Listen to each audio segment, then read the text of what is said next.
for coming. I appreciate it. Thank you. Thank you for having me. I'm looking forward to this. Yeah, we've known each other for years. I know. But I've never, and I know that you're a dietitian, but and it's always been a passion of mine, health and food and diet and nutrition. It's always been just a passion of mine. And we've never had a deep talk about it. And I wanted to learn more about you, your business, your clients, and just everything, your philosophy and everything. Love it. So, so first, how did you get into the field of nutrition? Like, what kind of sparked that interest, and what kind of got you there? So this is really, really interesting. So I grew up in India, and one of the things that you may know about India is that Ayurveda is a really, really big into each and every household. So Absolutely. Without knowing some of the practices that are done in our household, so every time we would get sick, cold, cough, I never got an antibiotic. My mother will give me something like turmeric in the milk, or some concoctions with like cloves or cinnamon or something like that. Those spices is what was our medicine when we get sick. So this really, as I was growing up, every time I would observe, like there's a remedy for cold, there's a remedy for something else. Like even for cuts, we would put turmeric on the cut, actually. And that really sparked me interest, like what is it in the food that's acting like a medicine? Right. So as I grew up, I did my undergrad in biochemistry and chemistry, and I was like, okay, I want to really explore this area. So I decided to get into the nutrition field. And till that time also, I'm young. I'm like, oh, this sounds really cool. This is exciting. Let me learn about that. So as I got into nutrition, it started affirming more and more that this is real science. Like it's not just voodoo, like, you put something in your food and you get better, but this is real science behind that. Right. So that's what really got me into the nutrition field. But what kept me for 25 years in the field is right after I graduated from my college, I had an opportunity to work in a research project. And it was a project on a ketogenic diet to use for intractable epilepsy. So these kids, they were already tried and tested on at least 2 or 3 anti-epileptic medications. When they failed, that's the only time we would take them on this research project. And just keeping them on the diet for a couple weeks, 3 weeks, 6 weeks, and suddenly their seizures stopped. And when I saw that progress of these kids in over 7 years that I was on that research project, I was completely sold that food is really, really way powerful than what we think we are. So that's, in my opinion, I think that has been my driving force to constantly continue to learn and implement a lot of different changes and nutrition interventions into my life, as well as my family and my clients, extended to all the way there. That's great. Yeah, I've delved into, I did a lot of research on the ketogenic diet as I started. Right. I remember we had a brief talk about that before. And that was for me, it was in January of 2018. So it's been 5 years, over 5 years, almost 6. And I've gone in between off and on, but the benefits that I saw personally from it mainly, I'm pretty active. So I wasn't too worried about the metabolic. Right. Pros, but it was more about the mental benefits. And I would feel calm. I would feel, and being around everything, all these foods around makes it a lot harder, but Absolutely. But it cut cravings too. So if I did want to lose weight, it would be like no problem. If that was, what's your, do you incorporate it into your clients' kind of regimen? I do. So and again, just over the years, I've realized there's no one diet that works for everybody. I agree. Like I have practiced ketogenic diet in neurological conditions, and that's where I've seen a drastic improvement. But again, we know in today's world that ketosis or nutritional ketosis has benefits, like you mentioned in your case, just the mental clarity or the removing that whole brain fogginess that a lot of people feel in general. But then also there's that whole metabolic side of the thing.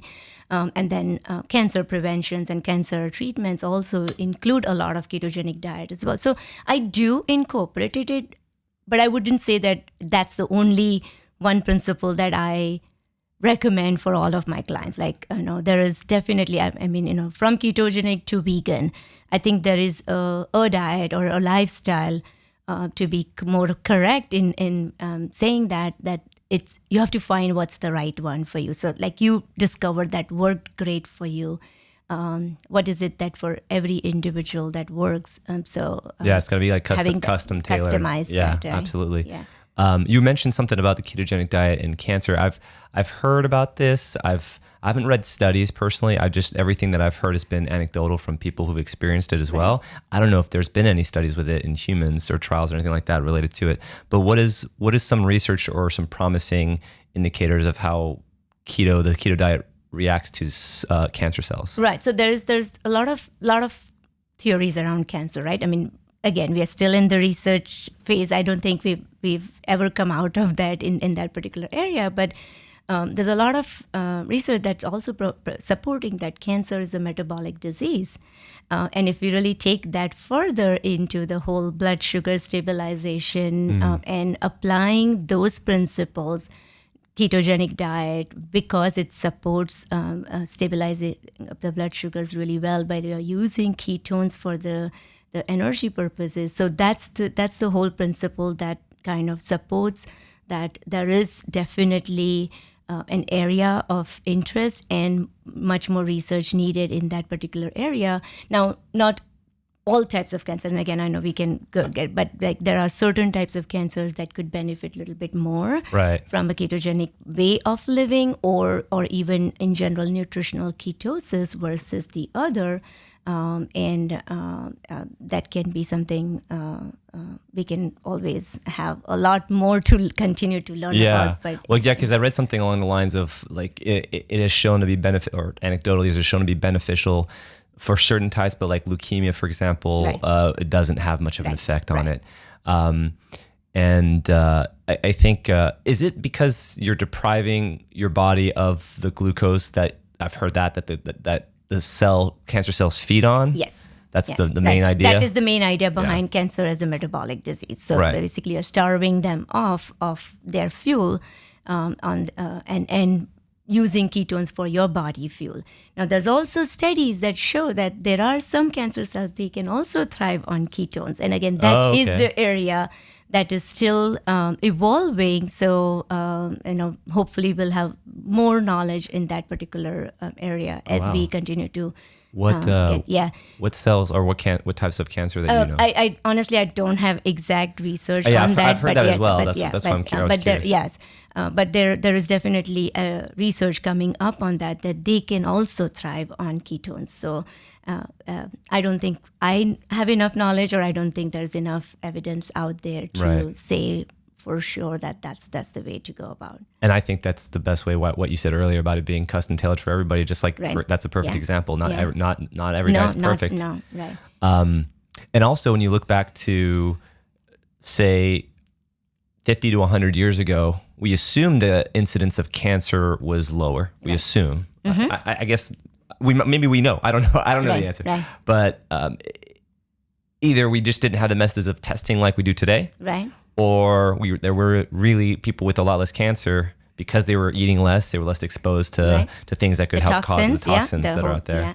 So do we know that if people did have less cancer back then than today? I mean, Yeah, it's again, like you said, I think I would agree with what you said, that we don't know whether there was not enough testings available, or there was really not enough cancers. But more and more research is promising and supporting towards the fact that the incidence is increasing, even at a younger age. So again, if we really look at in olden days, people, when they would get older, they would get cancer. Certain cancers like breast cancers and certain cancers existed in but much older population compared to what we are seeing an epidemic right now with much younger population getting some of these. So this could be an opinion that I do feel like that it is absolutely increasing, and there's many factors playing a role rather than just one,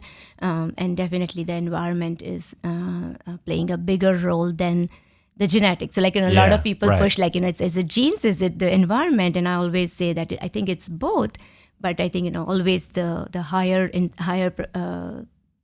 prevalence coming from the environmental factors are definitely more than the genetic side. That makes sense. I mean, when you've got not just what you're putting in your body and how the food that you're eating, whether it's hyper processed food or even food that's been vegetables or animals that have been fed food that's been treated chemically, so that gets passed into your body.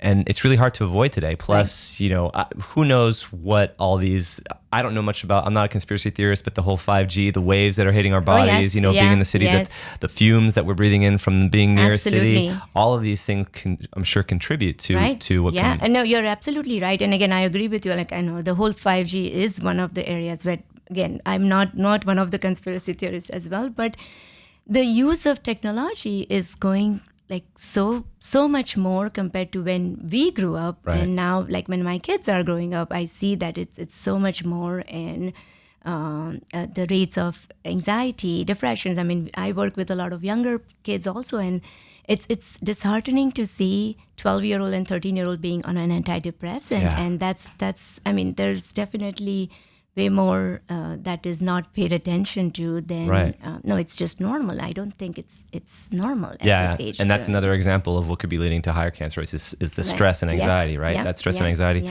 the mind can play a huge role in the wellness of your body. So absolutely. So besides like custom tailoring, and not having one size fits all for every client, what's your main kind of philosophy when you take on a client? Do you have like what's the main goal or philosophy for you? Perfect. So so one of the main things is, so I started my journey very much into food as medicine approach. Then when I moved to US, I went to get my registered dietitian, licensed dietitian degree over here. And for a bit, I felt like I got caught up into a little bit more of a conventional side of the nutrition, where it's more number focused or macro or micro versus, and then I found my way, like this is not what I got into nutrition for. So I discovered an area of functional medicine or functional nutrition. And basically what functional nutrition does is that it looks at root causes of your problem. So again, just like one diet doesn't fit all, one problem doesn't cause same problem in different people. So finding the root cause of your issue is what I really focus on. So my philosophy is that I could have two people coming to me for the same problem, and their interventions and their entire plan could be completely different. So just an example, weight loss. Like, so, one of the things, like as much as I don't like to call myself as a weight loss dietitian alone, but that is one area that is most interested for people, and it's about them, not my journey. So it's their journey. So I could have two people. One person coming to me, they've tried every diet on earth.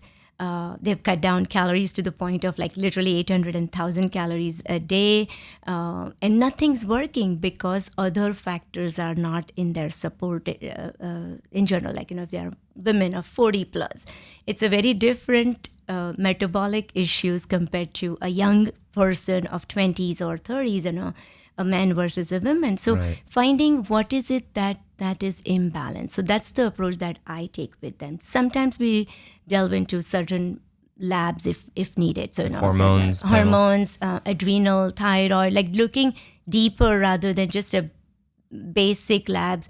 We go deeper into figuring out what are the causes of their problems, and then really developing a plan. In my opinion, weight is a symptom. It's not a disease. It is a symptom of something imbalance in your body. So it could be the microbiome imbalance, it could be the hormone imbalance, or it could be the lifestyle factors, like the stress playing such a big role in their life that their weight is not supporting despite all the efforts. And I'm talking everything. Right, they're eating healthy.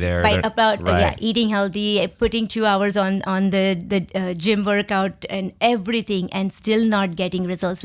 And that's what, so I do work with a lot of people who are, like, have tried everything. They're frustrated. So that's when we start working. Okay, we are going to really get down to some of these detailed testings, or sometimes there's no test needed, and we just sit down and You have to plan. And my approach is, okay, you've tried whatever you have done, right? Give me a couple months to work with you. Let's rebalance your body in a lot of different ways. Let's put your basic 4 pillars of health in place. And usually we start to turn corners with that because until the like I call it 4 wheels of the car, right? So food and exercises, most people really focus on those, but then the sleep and the stress management, those 2 pillars are usually not addressed for people who don't get the results in general. So start working on establishing what's your sleep routine. No technology beyond certain time, getting to bed in time, because we know, sleep is such an important, the whole human growth hormone and all the hormones that support your metabolism are so chronically linked to your sleep patterns, and many people suffer with that problem. So we really start to work on fixing some of those foundations. And I can always say that if your foundation is weak, no matter how many efforts you keep putting in there, that's not going to give you the results. So we really start at there, fixing their nutrition, and when we say fixing nutrition, really no diet approach. It's more of a lifestyle. Like, what can you sustain? Right. Again, if you're a vegan and I'm going to push you into a very, very low carb diet, it may not be sustainable for you. So let's find the right carb rather than no carb. Right.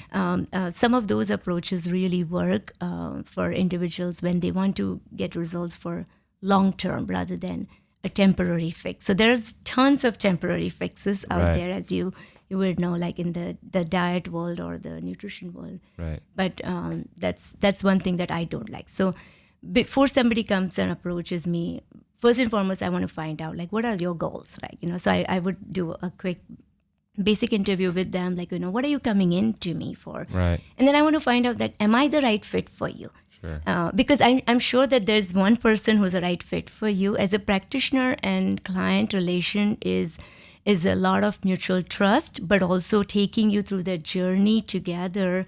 But if that doesn't happen, if you have doubts about the approach that we are taking in general. So I've said to people that I don't think our philosophies will match. And I think, it's better that I refer you out to somebody who would align with your values, because I do believe that that's a core component into success for anybody's life journey in general. Yeah, and also your style, right? Because I'd have to imagine that sometimes you might feel like you're a mom getting on her kids if they eat, or they might feel guilty, or they may even lie about what they've done and not done exercise-wise. Right. Yeah. I'm sure you've come across that in the past with me, students telling me they've practiced. It's the same idea. Absolutely. You're trying to look out for their best interest, but at the same time, since you're kind of the one holding them accountable. Right. Yeah. Do you feel like that sometimes with clients? I do. Yeah. I absolutely. You're so right. That's quite often we see that, and then again, breaking those barriers and really having that openness to each other is the key. So I always say, if I suggest something during our session, if that sounds crazy to you, or you just feel like you can't do it, tell me now, rather than waiting for a couple of weeks when we meet again, and you trying to say, look, I couldn't do it or whatever. If it doesn't work, it doesn't work. It's okay. We'll find what works for you. Yeah. And that's where you will have success with your that communication line with a lot of people, because they feel like they're trusting you or whoever they're learning from to tell them, to guide them in the right way, but they don't realize that there's many different ways to get there. Absolutely. And so they're just blindly going. And when they feel like they can't handle it or hack it, they feel like a failure. They feel like they're doing something wrong, when all it would be to fix the situation was just communicate to you, hey, I can't do this. This is too hard, or, and find another path to get there. Absolutely. Yes. Yeah, that makes sense. Yeah. Do you... So I guess that answers how you get them to fix their habits long term. Make sure that's something that they can sustain. Right. You mentioned short term fixes, like Ozempic is one of them. That's like the new hot one today. Yes, very, very hot. Yeah. And it's been around for a while, but it's blown up in the last few months. My sister's been on it, and they're trying to make sure that she keeps her protein intake high. Yes. But there's studies are coming out that are showing people are losing a lot of muscle mass with that. And it's that quick fix thing you were talking about. I think people want to get there very quickly, but it's all about the lifestyle change, like changing your mentality about what food is to you. Right. And it's hard when you've got all this awesome food around, right? It is. So how do you get people to change their mindset about like their viewpoint towards food? Because anywhere you go, even if any restaurant, unless it's like specified as a health restaurant, any restaurant, every single grocery store, I look at people's carts when I'm going out of the grocery store, and I see so much stuff in there that's just processed and ultra. So how do you get people to change their mindset about that? Right. So you're so right, Pierre. I think that is it's a lot of peer pressure. I feel like that because everybody's doing it. This is what's around. Like if you go on a drive, you'll come across 10 fast food restaurants in less than 5 minutes. Right. I mean that's the unfortunate reality of our America or even Western world. Anywhere we are seeing that a lot these days. So one of the things that I really start with is like it doesn't have to be all or none approach. Let's start with small, measurable goals. If you're eating out all the meals in the week, how about we start with maybe just not 2 meals that we start cooking at home? I really push a lot into family meals and cooking together and really getting that, because that energy that you bring in when one person is cooking alone in the house, they have no motivation to do that because everybody's having fun and I'm the only one who has to cook and I'm not going to do that. So I really encourage a lot of those, like Thursday nights could be a family cook night together. Yeah. And that way you only start focusing on 1 or 2 meals. And when they do that, what I have observed is that people are scared to make change because it's a fear of unknown. Right. They don't know what it is going to taste like. So I really start and help them from that culinary side also, that healthy food can be delicious. That is one of the basic principles. So if you know my company name, it's Nutrilicious by Z. So my whole idea is that the food has to be nutritious, but it has to really, really be delicious at the same time. So I teach my clients a lot, like through the recipes, and hopefully in future I want to do some cooking lessons for them as well. But I really start with hand-holding them that let's just start with this 2 basic recipes or 3 basic recipes. I give them the recipe, I give them the whole plan. How do they implement? And my encouragement is that try to involve the whole family, including the kids. If you have kids in the household, start them, taking them to grocery store and help them in grocery picking. So when you do this as a community so the first community starts in the house, right? So and there's a lot of research that shows that the communities who are bound together tend to have a better eating habit. So this is where we start with, like your home is your community.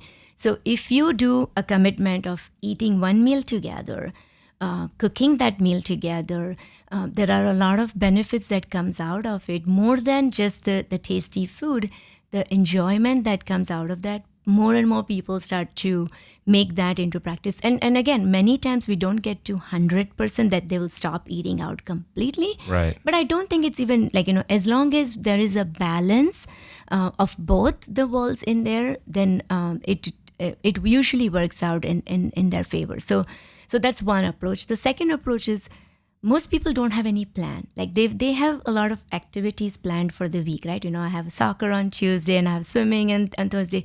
But what about the meal on a Tuesday or a meal on a Thursday? There's no plan. Right, that's true. So I really start them with, let's do a weekly meal planning for you.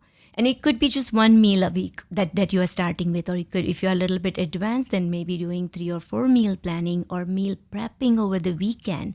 So that is one other way that I really encourage them, that if you made 1 meal, make double of that and have a leftover for you for the one of the weeknights. It's going to really start to work in your favor.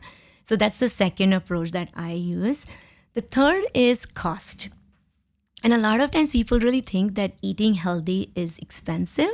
And I honestly have them keep their grocery bills for that particular meal. And then I have them keep their bill for one of the restaurants that they typically go to. Sure. And showing that comparison, because in current times, and a lot of people do struggle that, no, it can be expensive. I don't want to eat so many fruits and vegetables. It's going to be expensive. And I really show them that it's actually comparable, or could be a little bit cheaper if you started especially going it this out way. now. Yes, exactly. I mean, especially with the quality of food that I've experienced from going out eating. I much rather get the food from a store, know where it's coming from. Yes. Season it the way I want to season it, because I know what I'm putting in my body too. Right. So that's one aspect, and a lot of restaurants are cooking with lots of oil, so the calorie is like way higher. Way higher, yeah. And the type of oil could be not good type. Even a decent quality of any kind. Right. So they're always trying. I mean, as a restaurant, the idea is make money, right? And running a business is hard enough as it is. So I can imagine that being a big factor, is the quality of the ingredients. So yeah, I think small, like you said, it's just the big one is small steps. That's it with anything. I tell my piano students when they're first starting off, just the key is do it regularly, but just do a little bit here, a little bit there, and then you can start to increase it. Or with exercise, go once or twice a week, start with that. But I like the idea of having a family, like a family night where you're all cooking and preparing together. Right. It's great for the kids, and especially with me and my 6-year-old, my 4-year-old, there's this mentality of the snacking mentality. Yes. Especially with kids. Right. And I'm really adamant about personally like not needing to snack and just have meals. Have a good meal, yeah. But it's like ingrained. We go to like these these kid groups and where the kids are playing these activities, and like goldfish. Like goldfish is the snack. It's like everywhere. Right. Yeah. And it's like but or even like at school where they have snack before, like an hour before they eat lunch. Right. Yeah. It's like no, just skip that. Just eat lunch. Right. Yeah. So how do you that's just I think a cultural thing here in the States. It's like the snacking. Right. I think snacking is probably one of the most dangerous things for metabolic health for people, because they don't realize like our body needs time to step away from that. From the food, right? I would say that from a pure caloric standpoint, if you're snacking but you're keeping your calories in check, then you might be okay. Right. But from a long-term health benefit, eating less often has probably got that. You're so right there. I mean, again, so calories one aspect, but the other is also that whole stabilizing your blood sugar. Right. When we constantly keep eating, we are bringing in that constant influx of sugar going up, insulin coming in. So one of the bigger reason why we see a huge weight problem or obesity epidemics, insulin resistance is one of the major criteria that plays a role in there. But how do we become insulin resistant? It's by having these constant influxes of sugar coming in by multiple eating. So there's a lot of studies that show that having at least 3 hours or 4 hours in between two meals is a crucial thing to really allow your body to use what you have eaten, but also keep your blood sugar stable by having a balanced meal, so that we are not having up and down, because that really creates a disturbance in your metabolic pathways. So when kids are young, I think some of the things may not apply fully to them, because their metabolism is way different when compared to as adults. But definitely for adults, I think little bit lesser frequency in terms of eating. So some people get worried, like, if they're into building, muscle building, they want to have, they don't want to take a break because they're scared of that they always have to be building muscle wasting. And if they take even a little bit break in between. But there's definitely a lot of studies that support that that's not needed for them to be doing that. Anecdotally, I've noticed that as well. I used to have that mindset, the bodybuilder mindset, where I've got to, if I don't take protein within this window and I'm not feeding myself protein every few hours, I'm going to be wasting muscle. Yes. And especially if I'm eating now, I eat way less often. I'm eating twice a day. And if I'm eating beef, specifically, it takes a long time for that beef to break down. So those amino acids are going to be available in my stomach. But also, I'm thinking long term. Balancing because building muscle is all about cellular growth, right? Yes. So as you're eating, you're wanting that signal to come out, as opposed to, when you're not eating, you're in a catabolic state, you're recycling, your body's kind of in this breakdown state. Right. Yeah. There was this David Sinclair, who's like a longevity expert from Harvard. I think he ran the study, but I remember him saying this is they did this trial in rats. Or mice, sorry, where they gave them the same caloric intake over the span of, I'm not sure what the length was, I think it was like a month or so. And even though they were eating the same amount of calories, they fed the rats, one group, they fed the rats every 2 hours throughout the day, nonstop. Okay. And then the other rats only ate, one group ate once, one group ate twice a day. And the ones that ate once a day lived twice as long as the rats or the mice that were eating every 2 hours. Wow. But it goes to show that obviously we're not, mice, but it's the same kind of concept. I think juggling that between, having a day where you're exercising and where you're focused more on like cellular growth and then having the day where you're focused on, eating less and not waiting till maybe the very evening to not consume food. Cycling it a little bit. Yeah, exactly. Not each day is same in terms of your workouts. Not each day is same in terms of your eating that way also. So I think that you're so right. And again, David Sinclair is definitely a pioneer in longevity studies. Walter Longo, similar principles. Like, he talks a lot about those fasting mimicking and how your body can really have beneficial pathways turned on when you are not eating. So there's definitely a lot of studies on that, and lot more to come in future. So from an anthropology, like from our standpoint as humans, when if you go back like thousands of years or 10,000, 20,000, we weren't eating every day. So it's good to kind of have your body in this flux of adaptability to be able to handle not eating for a day and then being able to eat a lot for a day and kind of going back and forth between that. Yeah, absolutely. So let's see. Sorry. First, how can people find you online? What's the best way to... So my website is the best place. It's Nutrilicious by Z. So Z is me, basically. So that's the website. That's the best way that they can find me. I also have Facebook page and Instagram. So if they want to follow for some nutritional information, welcome to do that. But my website is the best place to get in touch with me. I am in Dallas, but I practice virtually. So I technically do see clients in different places as well, apart from Dallas area also. Very cool.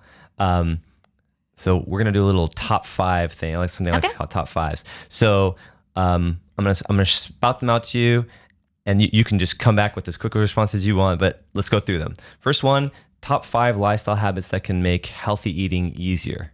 Okay. Plan your meals. Keep it simple. Involve your family in everything, planning to cooking, everything. Balance is the key. So don't get hooked on to one way of eating only. And 5th is hydrate. I think a lot of people don't realize how much hydration plays a big role into hunger and satiety cues as well. So hydrate a lot. That's great. Okay, top 5. What do you think are the top? Well, let's not do top 5, but let's do however many you want. What do you think are the healthiest foods people can eat? Maybe you can categorize them into sections, possibly, or individual foods. Like what you think maybe are the top 5 foods. So I'll actually break them up into also from the nutrient side, right? So first and foremost, fiber. I think what number one thing America needs, or a lot of our population in general needs, is we are very, very low in our fiber intake. So fiber through non-starchy vegetables, nuts, seeds, they are great source of fiber. So I think fiber is the first one on the list that I would recommend. Second is something fermented. Probiotic rich food. So anything that feeds that good bacteria in your body, it could be every culture. If you really look at the cultures, there is a fermented food in pretty much every culture that you can think of, starting from either fermented dairy, if you prefer to eat dairy. If you prefer not to eat dairy, there are other fermented foods that you could include fermented vegetables or kombucha or something. But feed that good garden in your gut, because that plays a big role in your metabolism. Starting from metabolism to every single pathways in your body, the microbiome plays a big role.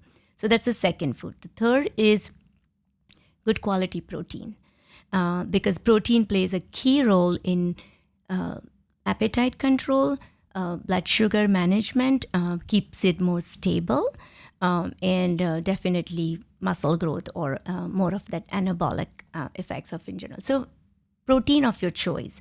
It could be the animal source if you are okay with animal source. If you're not okay with animal source, going towards the legumes as your protein source or nuts and seeds as your protein source becomes easier. But make sure that there's adequate protein and some protein in every meal. That's the key. Fourth is healthy fats. Fat is one area that has been really debated so much in the whole nutrition field. Over 25 years, I've heard this is bad, demonized so much. So not all fats are bad. There are definitely bad fats and there are definitely good fats. So really focusing on that good fats, again, it could be avocado, olives, good quality oils that you may use in your cooking. So lightly stir frying your food in the good quality oil that can be good. Nuts and seeds that we don't really think of, but it's excellent source of good fats in your body. And if you are using some good quality fish, then that becomes a really good source of fat as well. So good quality fats is really, so protein, fat, fiber, those are the basic pillars that I would say, and then microbiome rich, probiotic rich food, amazing to support. If you have to say what should everybody eat, I think that's something that everybody should eat. Why the fiber? What's the benefit of having more fiber? Okay, so fiber plays a lot of roles, right? So there's two types of fiber. There's soluble fiber, which really helps in binding toxins or binding cholesterol out of your body and getting it out of the system. Insoluble fiber is more for the digestive health, just keeps your bowel movements going, prevents from constipation. But the biggest thing that it does is it's the food for the gut microbiome. So there's a lot of, we can talk about supplements if you want to, but there's a lot of people get into supplements. That was going to be my next one. Yeah, so the probiotics is one of the big ones. But if you can take a lot of good probiotics, but if you don't feed those bacteria, then all you're doing is just in and out. And so that's the key component there. The food for microbiome, it's fiber. Now, it can come from whatever sources you choose to. So it doesn't have to come from a particular type of fiber only, but typically a lot of non-starchy vegetables is what I really emphasize on for that. But there are also certain fruits. Fruits, absolutely, yes. But again, with fruits, it's when we say and I'll get into that in a bit, but yeah, fruits and vegetables, but I reverse it more like vegetables and fruits, because more people tend to eat more fruits when we talk of but then you have to also look at the glycemic load of the diet or the sugar content in general. Right. And that's why I constantly a lot of people wouldn't take well to fruit, especially if they're not too active. Exactly, yeah. So it's the sugars. There's a lot of sugar in the fruit as well. So there's certain amount of fruit, but more of the vegetables. You really, really want that fiber coming from those vegetables in general. That makes sense. We can circle back to this, but I've been doing actually a carnivore for the last almost 3 months. There's a reason for it, but I want to keep going on the top five. We'll come back to that. Okay. So top 5 supplements that you recommend. I wouldn't say top 5. So again, I would really take it back to more of a personalized approach. Okay. If I have to really, really recommend something to somebody, I would start with their gut. So anything that supports their gut. Probiotic could be one, but a combination of a pre and a pro, so prebiotic and a probiotic combination. What is the difference between the pre and the pro? So prebiotic is the fiber. Oh, okay. Right. So prebiotic is the fiber, probiotic is the actual bacteria. And then there's postbiotics as well, which is getting, so that would be my next supplement. So short chain fatty acids, these are crucial in the whole gut microbiome, the way it functions and all of those things. So short chain fatty acids could be they're also called postbiotics now because I didn't know that. Extremely, so like extremely MCT oil, for example? No. So postbiotics are going to be mostly your dairy-based something. So either ghee or butter. Or you said short chain. Short chain. Short, not medium. Okay, no. Short chain. Yes, okay. so short chain fatty acids is one of the key component into. So again, when we say supplement, doesn't necessarily you could supplement it through food as well. Like if you believe into eating more of a low carb, high fat type of thing, a butter or a ghee can become a source of very good support system for your entire prebiotic probiotic combination. So I would start with the gut health as the base for anything. The other thing is anything that helps you heal your gut, right? So again, there are a lot of supplements out there that support gut health. So starting from DGL or aloe vera or glutamine. Did you say aloe vera? Mm-hmm, eating aloe vera? As a supplemental. Wow, or even eating. You could do the eating also. But what we know is that a lot of autoimmune conditions, metabolic conditions, they all start with the concept of inflammation or gut inflammation. So why does the gut inflammation or even sensitivity to a lot of foods begin with is when your gut lining has a little bit of tears in it, which is called leaky gut or intestinal permeability. So when your gut is permeable, it lets unwanted substances to pass into your gut immune system. And when that happens, that's when your body starts to release a lot of chemicals called cytokines and interleukin and a lot of fancy words for those. But that is what sets in a phenomenon called inflammation, which on a long run, that chronic inflammation plays a big role into all metabolic problems, starting from diabetes to heart problems and many more, cancers to name a few in there.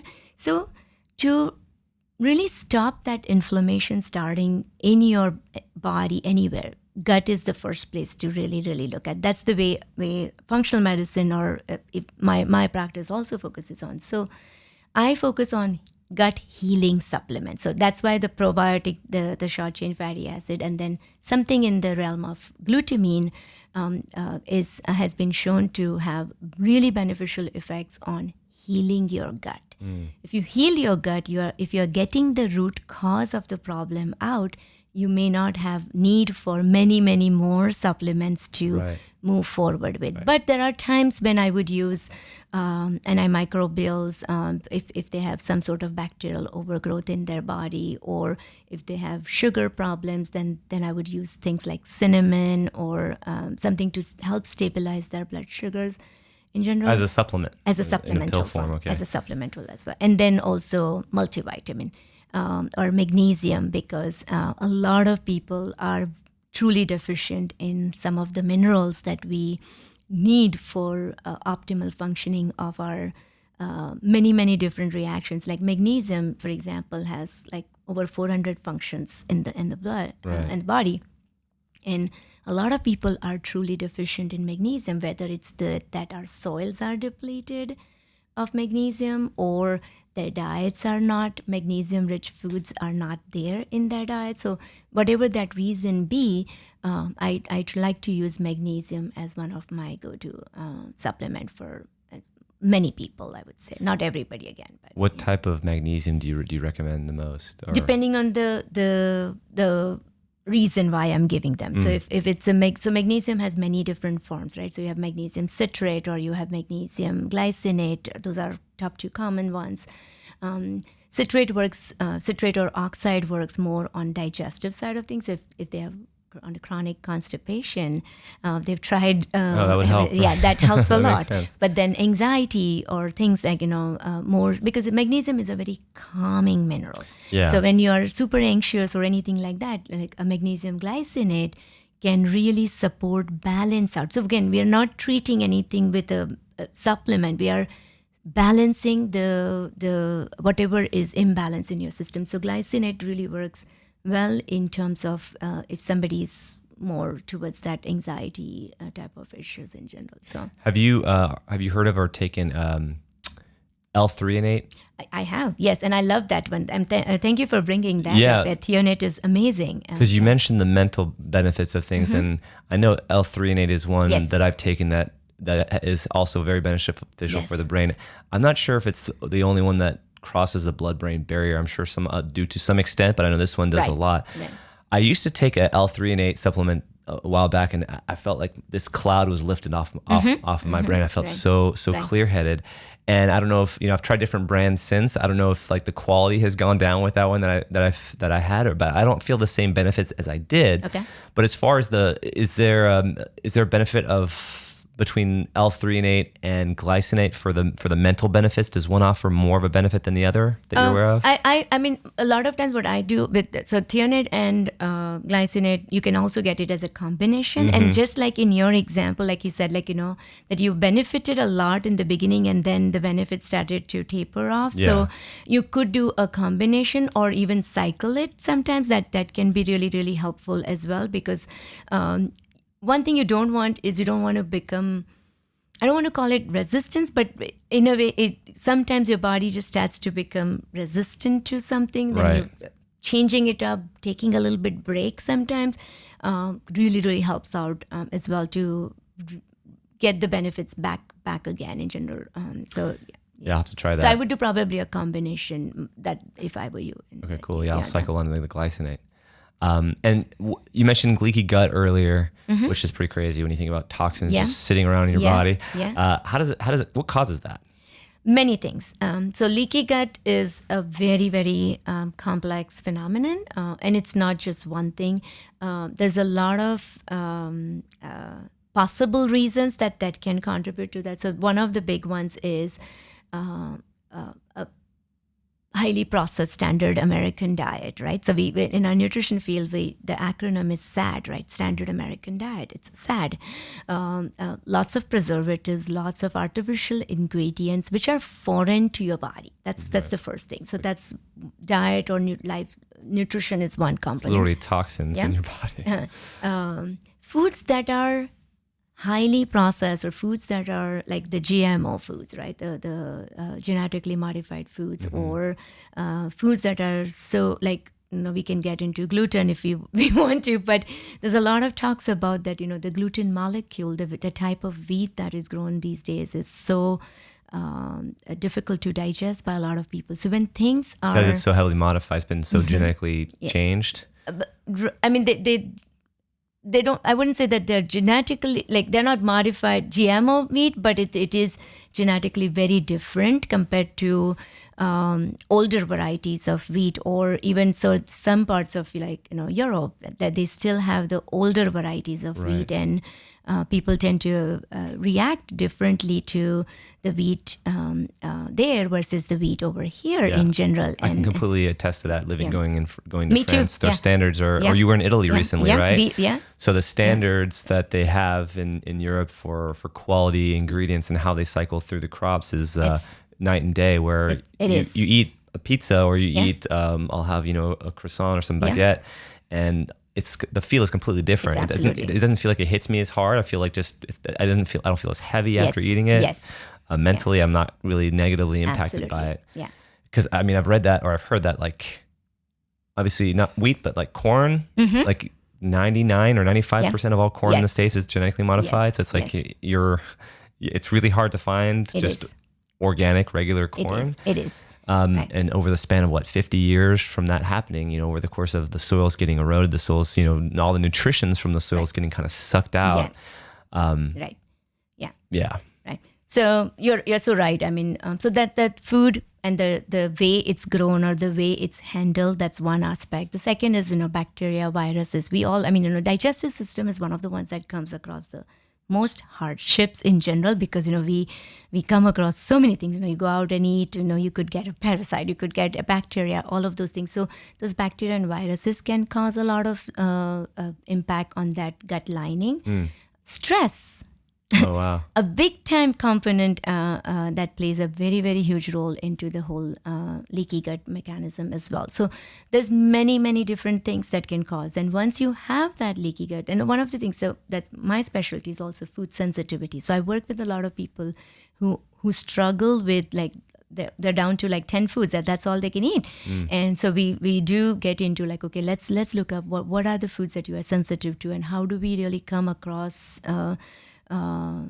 developing a plan that you can actually reintroduce some foods back. But again, if you're sensitive to something and you keep eating that, so some people also ignore that. Yeah, I know I don't do good with, like you said, corn, but I'm going to just eat it. I'll have a little bit of symptoms for a day or two. So that externally the symptoms may not be as bad for some people. Some people may have no symptoms, but internally they are reacting to a lot of those ingredients in a very negative way. And you release certain proteins that opens up that gut linings, like zonulin is one of the big ones on that list. And you can actually measure zonulin levels and can tell that, oh yeah, this person possibly has a leaky gut with blood work. And with you can blood do work. That through their blood work. That's as very well. interesting. That'd be a great, interesting test to take. Yes. I've never So heard you can test for zonulin. You can test for other proteins like LPS and things like that, which have been shown to have connections with the leaky gut. So really focusing on that gut health is one of my starting point with many of my clients that I work with, because they may not have obvious gut symptoms, but that still doesn't rule out that they don't have the whole inflammation or the gut issues. Right. And what about antibiotics? Do antibiotics play a role in the gut lining? It can definitely do. And I'm thank you for saying that, because I probably should have added that in there. So there are certain medications, including antibiotics, is one of the big ones, protein pump inhibitors, which are those antacids that people have to take for if they have acid reflux and things like that. So antibiotics disrupts the whole microbiome, right? So microbiome are basically, what we call is they are like the directors of our gut health, right? So they are directing everything in there. So if they are disturbed completely, a lot of beneficial bacteria are killed by antibiotics. They can absolutely create issues into the gut health and the leaky gut, contributing towards that as well. So like a use of antibiotics has gone up drastically in recent times. And so hard to pinpoint because there's so many culprits that could play a role. Yes, and like you said, it's like you do your best to kind of like say, okay, well, how do we return to like the most normal state as possible, as we would in a normal state, and not put things in our body to help fix things that need to be need to be fixed, that are underlying problems. So we have about 30 to close to 50% now of the country's obese in America. Yeah, it's a large number. I wouldn't be surprised if it's even more. Okay, and which is insane. Yeah. And as far as the leaky gut, do a lot of people who overconsume, does that have an effect on the leaky gut? Like, do people with higher incidence of obesity have a higher chance of? It could be. I mean, I wouldn't say necessarily that's could be a direct correlation to say that, but anecdotally, yes, we could totally say that way. That is quite a possibility, because it creates such a disturbance in the whole metabolism, right? So, if there's metabolism, there's inflammation, there's insulin resistance.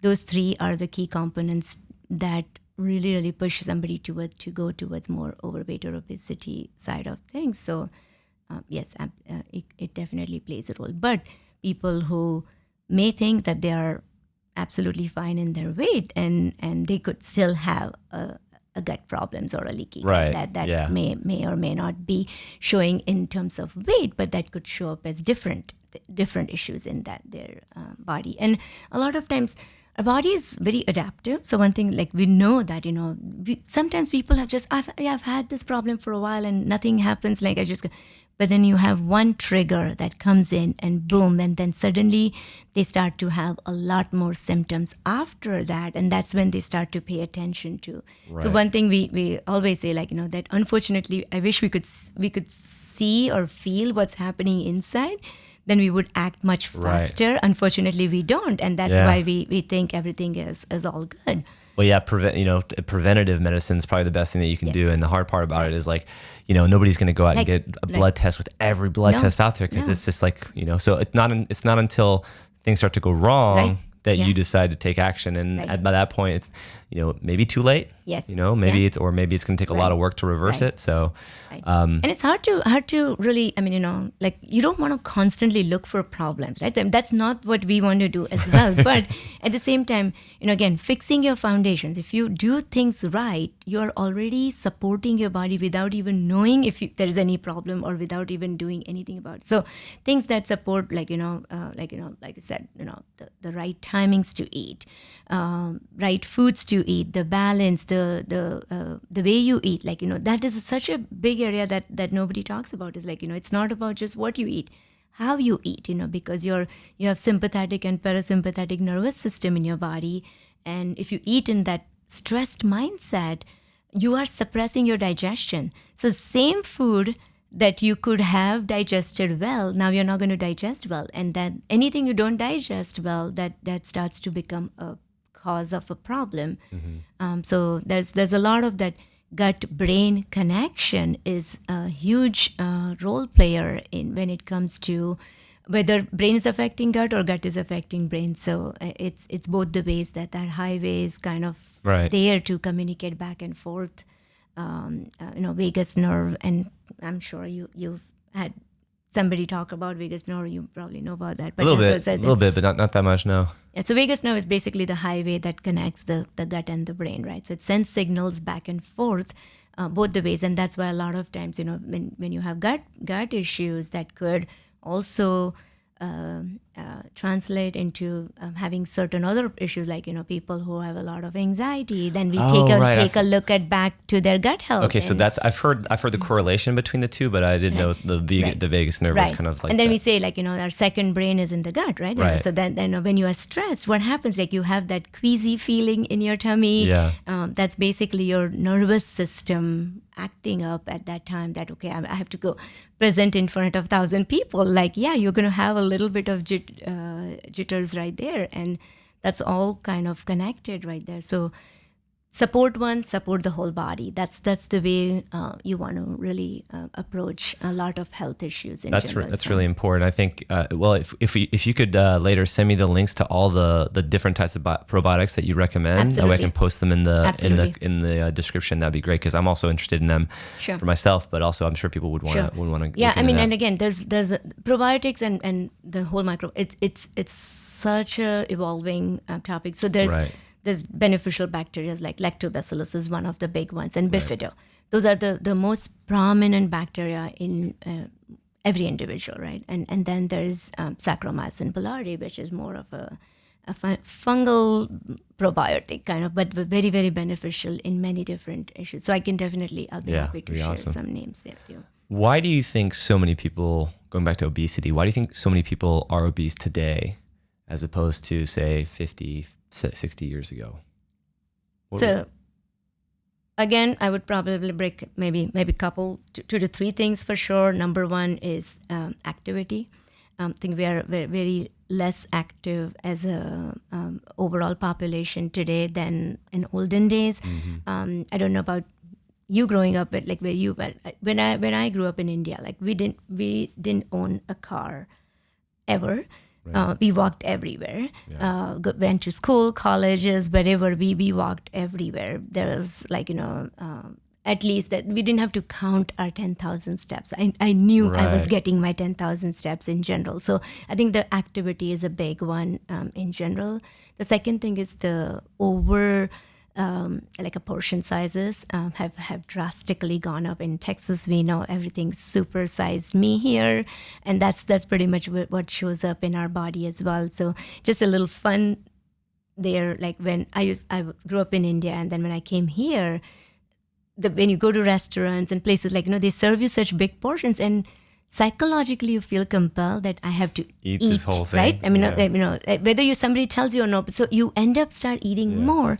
And the very first couple times that I went back home, and whatever portion my mom used to cook, I'm oh, this is too less. It's not going to be enough for us. It's enough. It's true. It's crazy. And so I had observed that my portion sizes had gone up compared to what I used to eat before. So that was one of the wake-up calls that was right there, that we really need to pay attention to what you are doing, in general. So unknowingly, and it was not planned or anything like that, but unknowingly that had happened. So there's a lot of that psychology that plays a role when we are served such a big portion sizes in general. When we were in Europe, and they would serve us like little small portions, and we really felt like we were nothing. hungry after that. But I think it was enough food for us, honestly. Well, recently my grandmother went to go visit my mom went to go visit for my grandmother's funeral as well. She was in Switzerland recently. She stayed longer and she was posting pictures of food while she was there. And I'm looking at the pictures of some of the posts of her food. I'm like, these are baby portions, Yes. But again, like you mentioned, the portion sizes. I mean, you go to Cheesecake Factory or Grand Lux Cafe, it's the same company, and those are like monster portions. Yes. Like the plate is like the size of a serving platter. Right. It's insane. Yeah. So I think portion sizes is definitely playing a big role in there. And then again, like we said, the ultra processed food in general, everything has additives, colors. Like we pick up a packet of any food and you turn the label, and the list of ingredients is like this long. Half of them we can't even pronounce it properly because they are like some sort of a chemical or something in there. So when I do feel like that, it is a big contributor towards the way food is treated by our body and the way our body is kind of craving for more and more of some of those things. So there's also that whole the addictive nature of certain foods that makes you keep craving more and more in general. Like sugars, for example, a lot of people say that you get into that sugar habit, it's very hard to break because then you constantly want to have that. You have a little, you want more, you eat more, you want even more, right? And you just keep going on that path without realizing that what have you done to yourself? It's a drug for sure. It is a drug, yeah. It's also like the mixing, because in nature you don't really find high fat and high carb sources in nature. So it's like when you mix those two in up a delicious potato chip, you're like, oh my God, fat and carbs. Together you can just keep eating that all day. Yeah. I'll tell you, if I use this one a lot, but I could eat bags of chips. Yeah. But I know if I'm eating a boiled egg, I'll know when I'm full. Yes, exactly. Yeah, you're so right there. Yeah, I mean, and when a lot of people, like when you eat bag of chips, you're watching TV. Yeah, you don't even know how much you don't even know. So there's no connection. You lost your connection between your mind and your body. So I always, I do tell a lot of times, if you want to learn about mind-body connection, just observe a child. When they're little kids, when they're full, no matter how much you offer them the spoon, they'll turn their face away, they'll push the spoon away because they have that connection. Yeah. That when you're full, when you're hungry, they'll like cry at top of their voice possible. And then when they're full, they have no interest in the food. That's very true. But we lose that as adults. I think, we get so much into the taste side of the thing that it's okay. 2 more bites is fine. Or sometimes people may have been raised in a way that, clean plate. You have to clean your plate. Everything. You have to finish everything that's on there, which doesn't help them in that regards.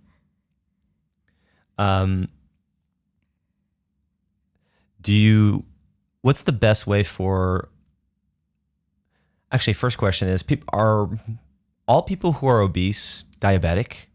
No.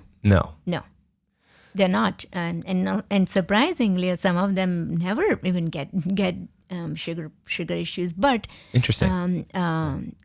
Majority, like a major population, if you would say that, they would have some issues with sugar metabolism. So they could be on that pre-diabetes range, or they could be it's like you're waiting to get there, but you're still not there. They may have just gotten the genetic lottery and had like a very sensitive, and so it's just eventually going to catch up with them. But and that's very interesting, like that you bring up, there's that, definitely a little bit of that plays a role in general, that some people they have such strong genes that protect them from getting some of those chronic diseases. Right, even with terrible eating habits. Yeah, exactly. Mm-hmm. Yeah.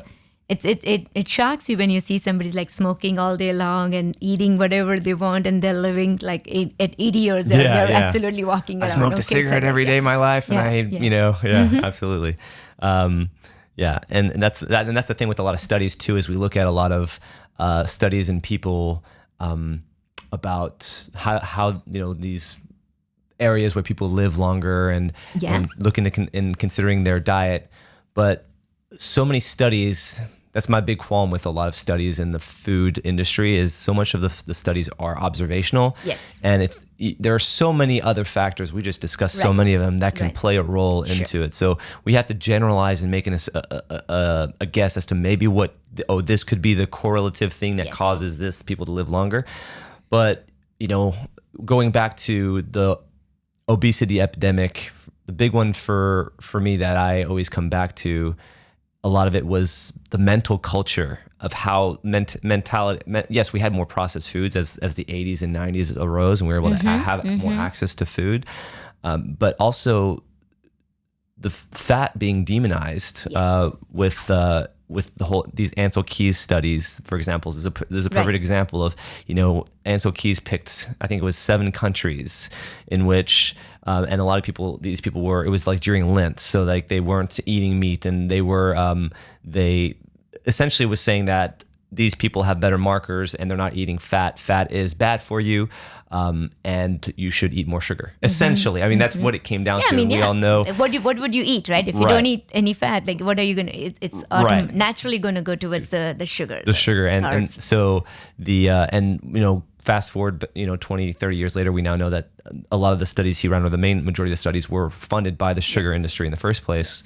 And so, fat started getting taken out of yogurt and replaced with sugar because yogurt without fat doesn't taste that good. It's unfortunate, to find a actual regular food, like a regular yogurt, it can be a challenge. Yeah. Right? And everything is low fat or zero fat. Yeah, and the 5% is like the one I go to all the time, and it tastes so good. It's like rich. It's like you're eating cream. It's really good.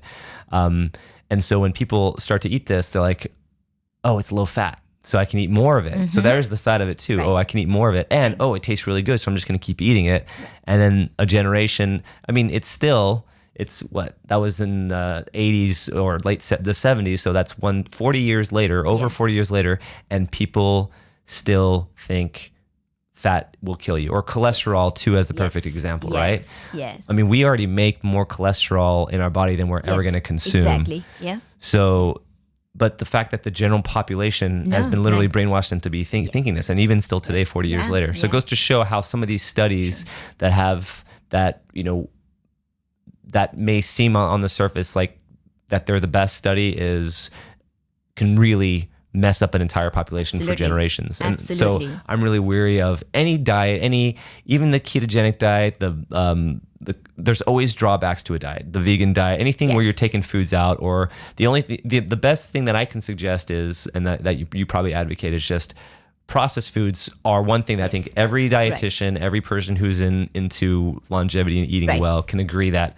processed food's not the way to go. Right. Right. You're so right. And I agree with you. Again, there's a lot of philosophy, in over 25 years into the field, I can tell you, I've seen so many diets come and go. Like the egg, right? Remember how the eggs were bad? Egg is not good. And then the whole cholesterol thing, it's still hard to break because the people will still, I'm only allowed to eat 2 eggs a week. I can't eat any more than that. I'm like, no, it's not. Your liver manages your cholesterol production. It's not the eggs that you are eating. It's really, it has the mechanisms where if you are eating that, it's going to manage or shut down the making of cholesterol for that particular day. Right. But it's very hard to, because it's ingrained, and it's that fear mentality has come in there because of, no, I don't want a heart disease, I don't want a heart attack. But we know that inflammation plays a bigger role than just the cholesterol, or just not having enough cholesterol. Also has your its body own will challenges. Make the cholesterol too. So if you said, if you're eating a lot of sugar, you have very poor eating habits, no amount of cutting out cholesterol is going to prevent your arteries from hardening. Absolutely not. Yeah. And then that's when one of the things that I work with my clients, they have this cholesterol issues. I'm like, okay, we're going to get your simple sugars out. I'm like, no, but why should I? It's not my sugar problem. It's my cholesterol problem. So we get into that. It is coming from sugar is playing a much bigger role in there than your actual intake of cholesterol in your diet. And again, suppressing cholesterol to a lowest possible level has hit its disadvantages as well, because if you really think of the whole hormones, they start from cholesterol. Right. So people having hormone issues because of not having adequate cholesterol in their body is also one of the things that we are observing a lot more, starting, say, whether it's testosterone or the whole dominance of estrogen coming in, that can play a big role in there as well. So, yeah, my dad has had heart issues. He actually had this issue where his own heart was the big vessel to one of the big vessels to his heart was being bypassed by the ventricles or blood vessels. So he had blockage there, and so he was put on.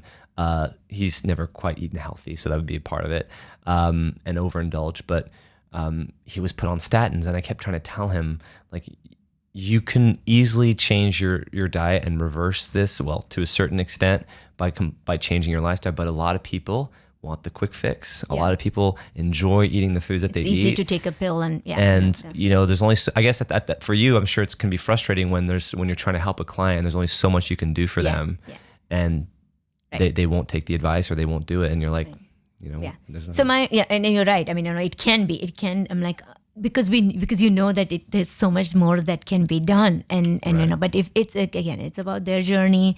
So again, you have to constantly remind yourself that you continue to educate. So if they are in a pre-contemplation phase of the whole lifestyle changes, really giving them a lot on that, action stage doesn't really work. So I would really say, just share some articles with them, really see that you can make an impact if you're ready for it.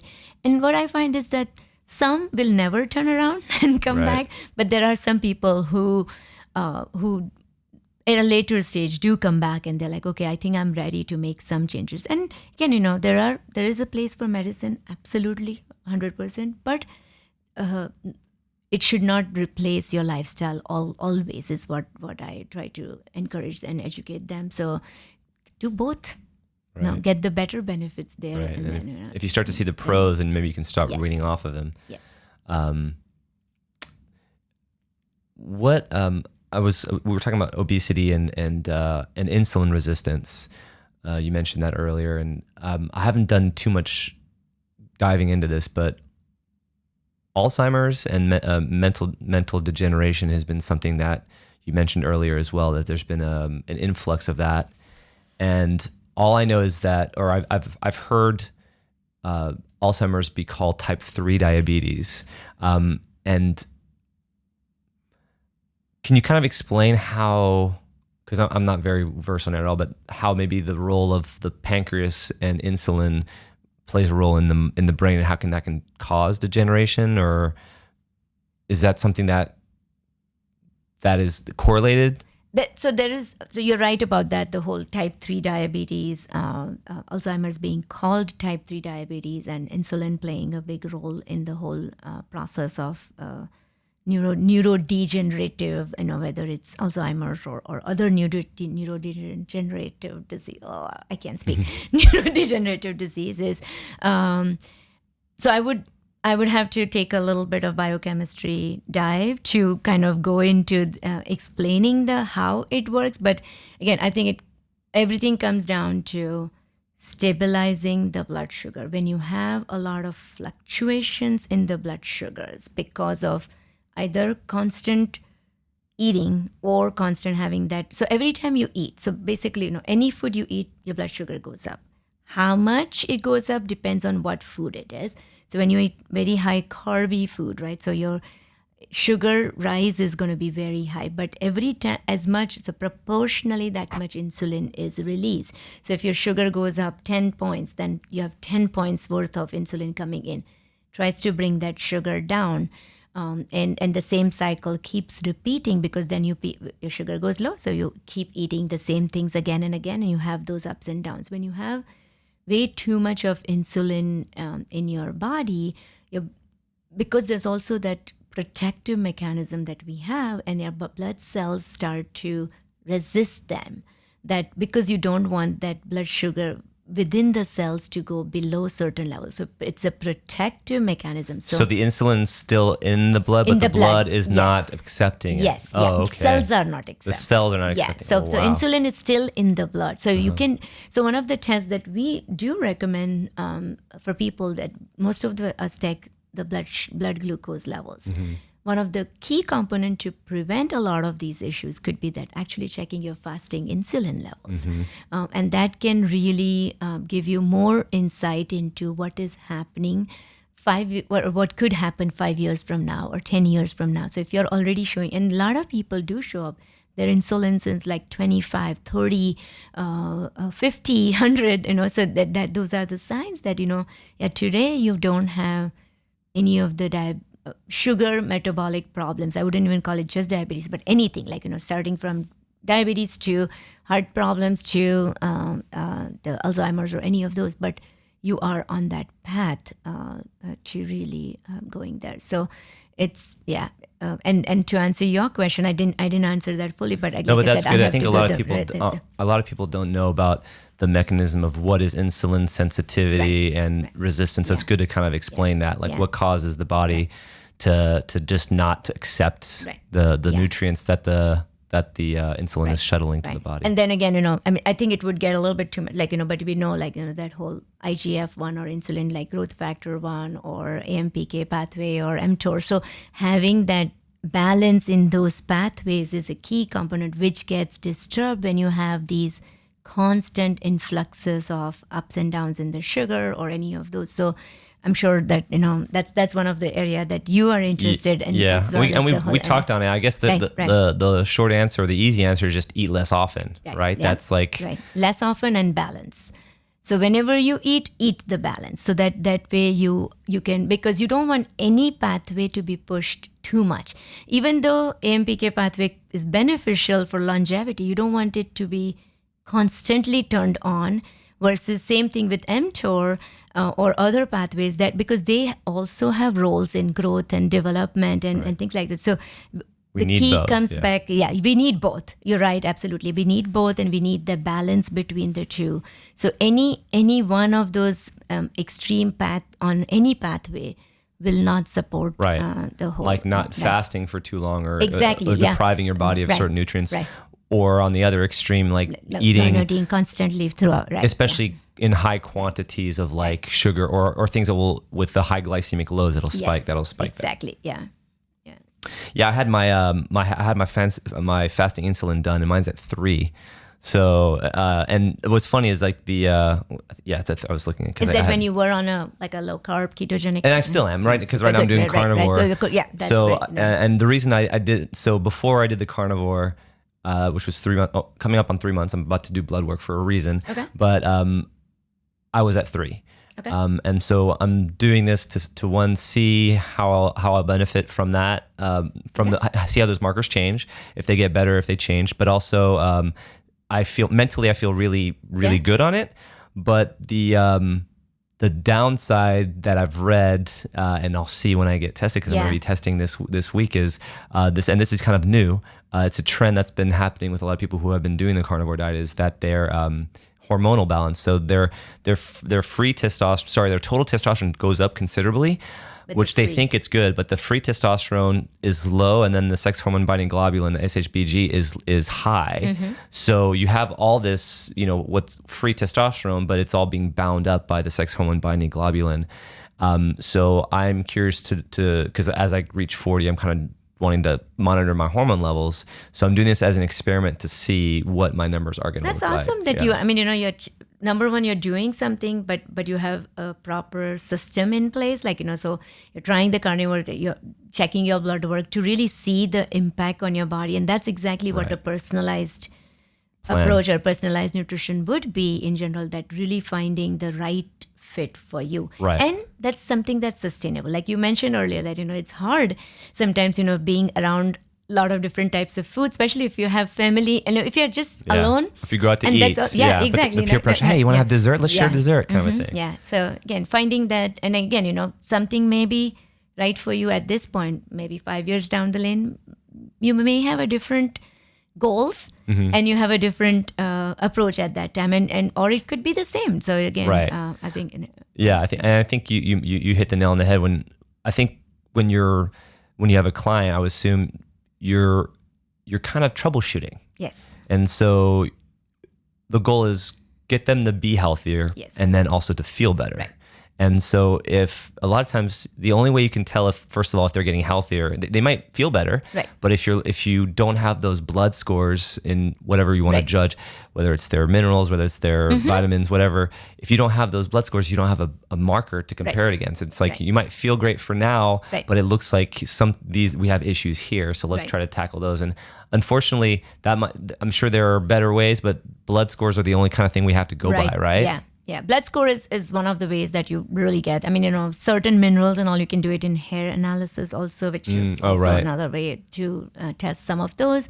But other than that, yeah, I mean, you wouldn't know what you are deficient in if you don't check it. So it would show up in some form or fashion, but you could prevent that from happening, So, deficiencies of B vitamins can show up in many different ways in your body, like, neurological symptoms, and a lot of energy is a big one for B12 and all. But if you could add that to your blood panel, vitamin D is another big one, very, very important for many different reasons. And have them tested, and like a lot of them are deficient in vitamin D. And like, but I spend so many hours outside, and you're still not converting that, into the active form in your body. So at that point, using the supplement. So my approach is food first, right? Then add whatever else is needed, right. Whether it's a medical approach. If you and again, I never try to interfere with what they are doing with their doctor, but I do educate. I do talk with their doctors as well, that how about we do a different approach in addition to whatever else is going on, because you never want to step on somebody else's shoes in that regard. But if it's not helping them, or if they are not doing anything, and again, we know any medication like hypertension blood medication, the effectiveness is 50% more if you intervene with a little bit of lifestyle changes. Just a little bit lifestyle changes. So even to make that medication effective, adding in some changes of lifestyle is going to become a very, very crucial point in general. So yeah, I think that's the same thing with a lot of medicine. Like the fact, I'm glad that the general population is coming around now, but before and I wish I would have known this now because it's times change. But I remember in high school, my ex-girlfriend, my girlfriend at the time, her dad was pretty thin, and he came into the office feeling really lightheaded, and he ate some candy and he felt better. It turns out he had type 2 diabetes. Okay.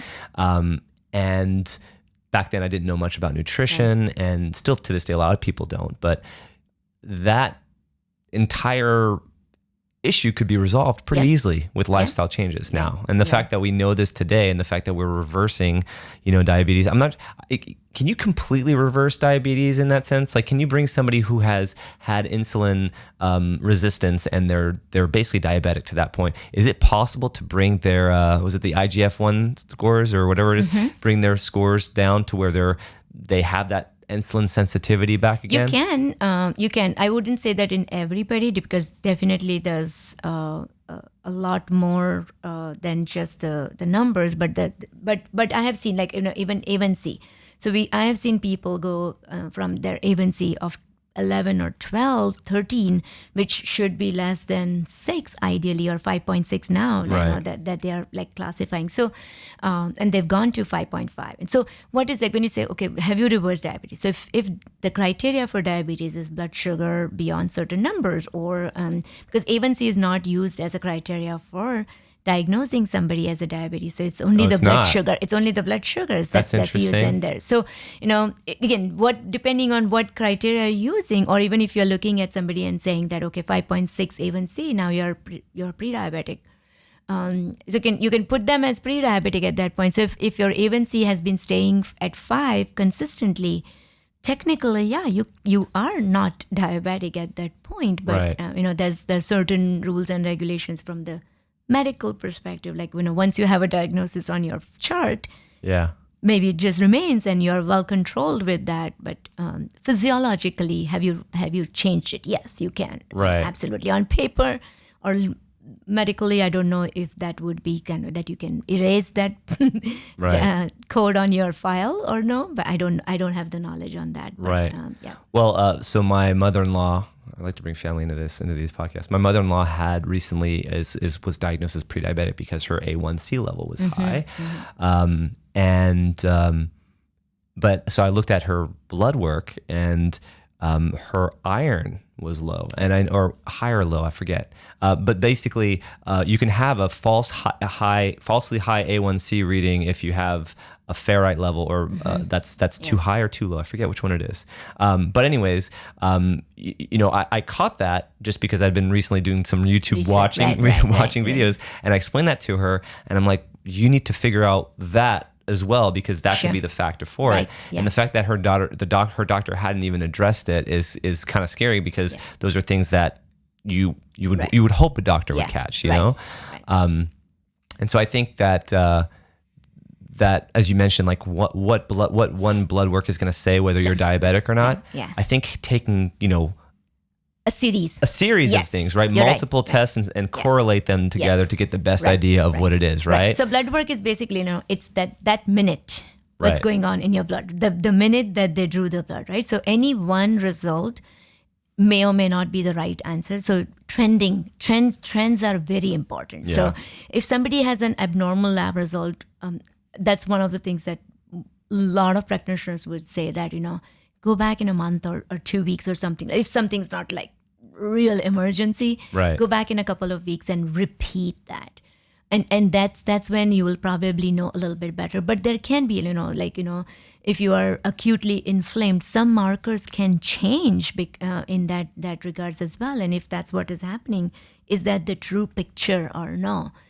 Is something that you should know. I mean, the same thing with, like certain labs, the common trend is like thyroid, right? So when I have hypothyroid condition myself, and 20 years ago, I just did a routine blood work and my TSH was high, and they're like, okay, you have thyroid, here you go, pill. And I've been on thyroid pill since then.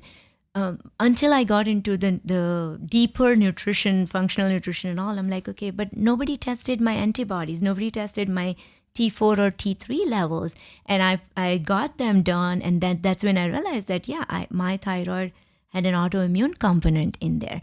So had I known that earlier, I could have made a lot of different changes. And since then, I have implemented some of the changes, which again, autoimmunity, then, taking a look back at my own gut health and starting the journey to heal my gut and work on it has been profound improvement in my health.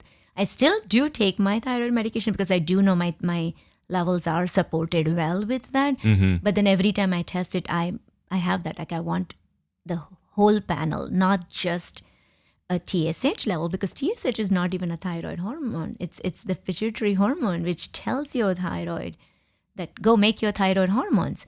Right. So how am I so a lot of people have normal TSH and they could have abnormal thyroid levels or vice versa. Right. And so you really need to know the whole picture and before you make a lot of changes on your end from like taking a medication. Yeah, and that goes to show about also blindly trusting your doctor, because I think especially today when we have access to a lot of information that we can get on our own, and if you're the hard part is that not everybody has the will or the desire to go down those rabbit holes, but my argument is, if it's for your health and your well-being and your life, like, why wouldn't you, but for example, I had acne on my back when I was in junior or sophomore in high school, and my doctor prescribed to me Bactrim DS, which is a very strong antibiotic, and kept refilling scripts for me. I was on antibiotics for over a year, which is crazy now that I think back to it. I'm like, I would never have done that, knowing what I know now, like taking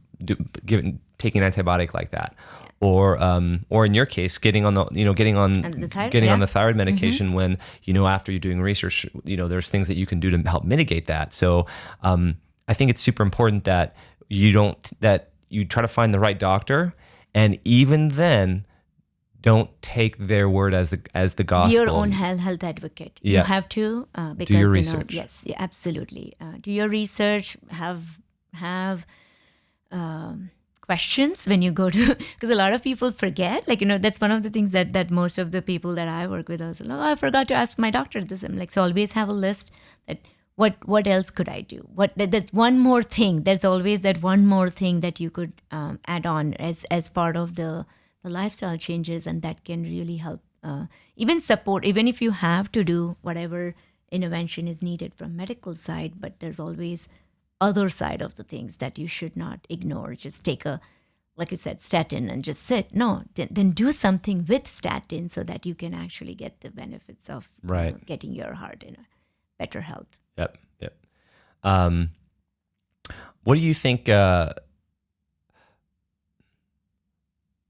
What do you think is the number one thing when you have new clients or come to you that they want to change? Is it most of it is, in their interpretation, to lose weight? Is that the number one thing, or what's the number one thing? That's two things. So and also because my practice specializes in gut health and metabolic health.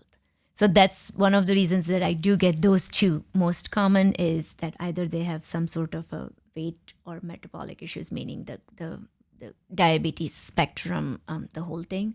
And then the other side is the IBS or the digestive problems in general. But yeah, if I have to say, it's about 60-40. A lot of those things. I don't work with certain other conditions like eating disorders and things like that. That's not my specialty, so I refer them out to a colleague in general. But I do get some calls on that one as well, quite often, really? Actually. Wow.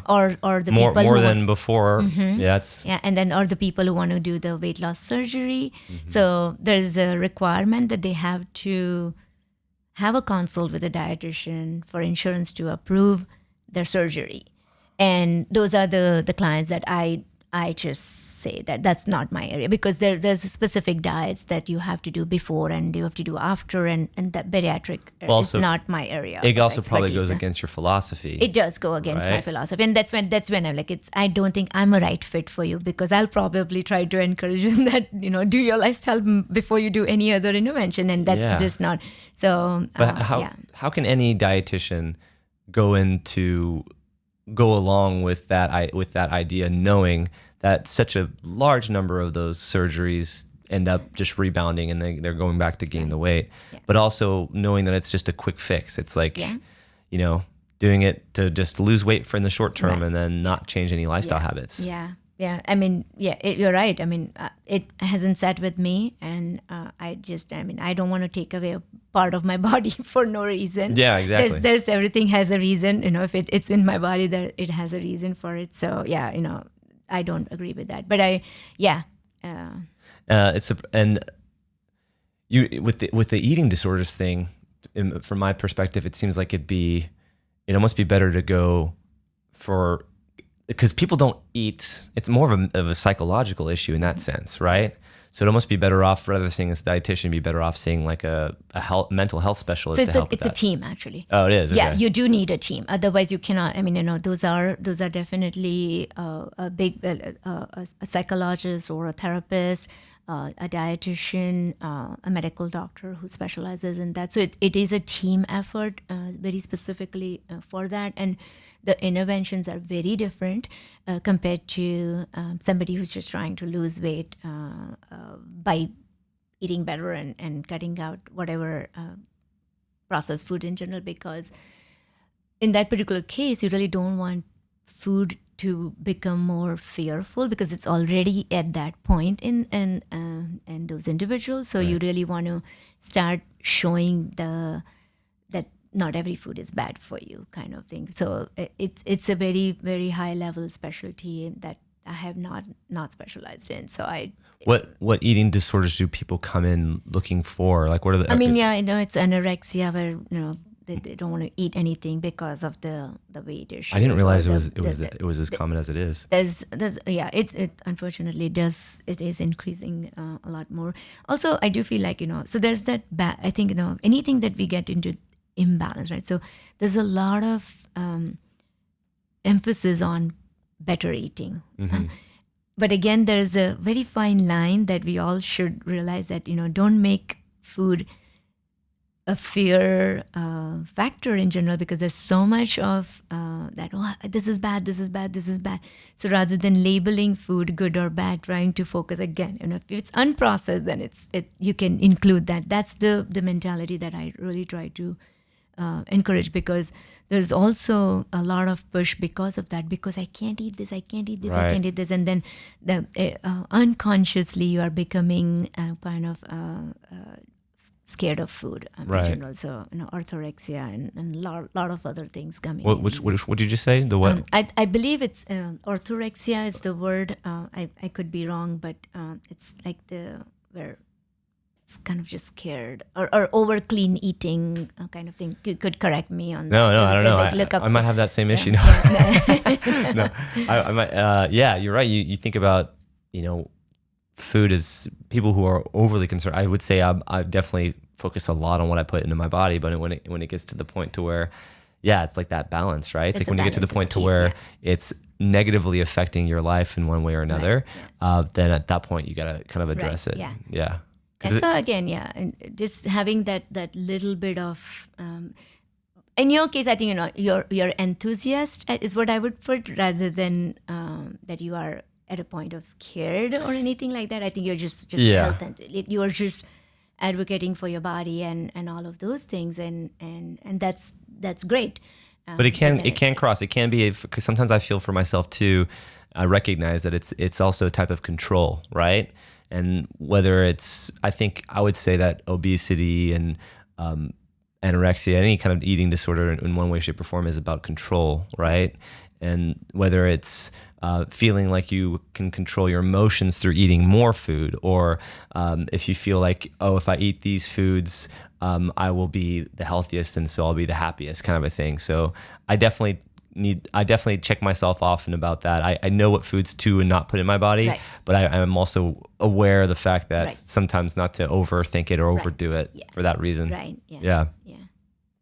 And also, for you, again, if you have a family, it's very, because we are, we are the mirrors for our kids. Right. Example, so both the ways, if we do bad eating, they are going to learn that. But if we are very overly on the other spectrum, then that also adds that factor in terms of, because they watch us constantly. So I always, any kid that I'm working with, I actually work with their parents more than the kid, because I'm like, you fix your eating, and his or her eating will fix itself, because they have little control over what they get in their plate. It's you who are controlling. Yeah. So sometimes parents bring their kids to you, not realizing that it's their job to get their kids to eat well. Wow. A lot of, I do work with a lot of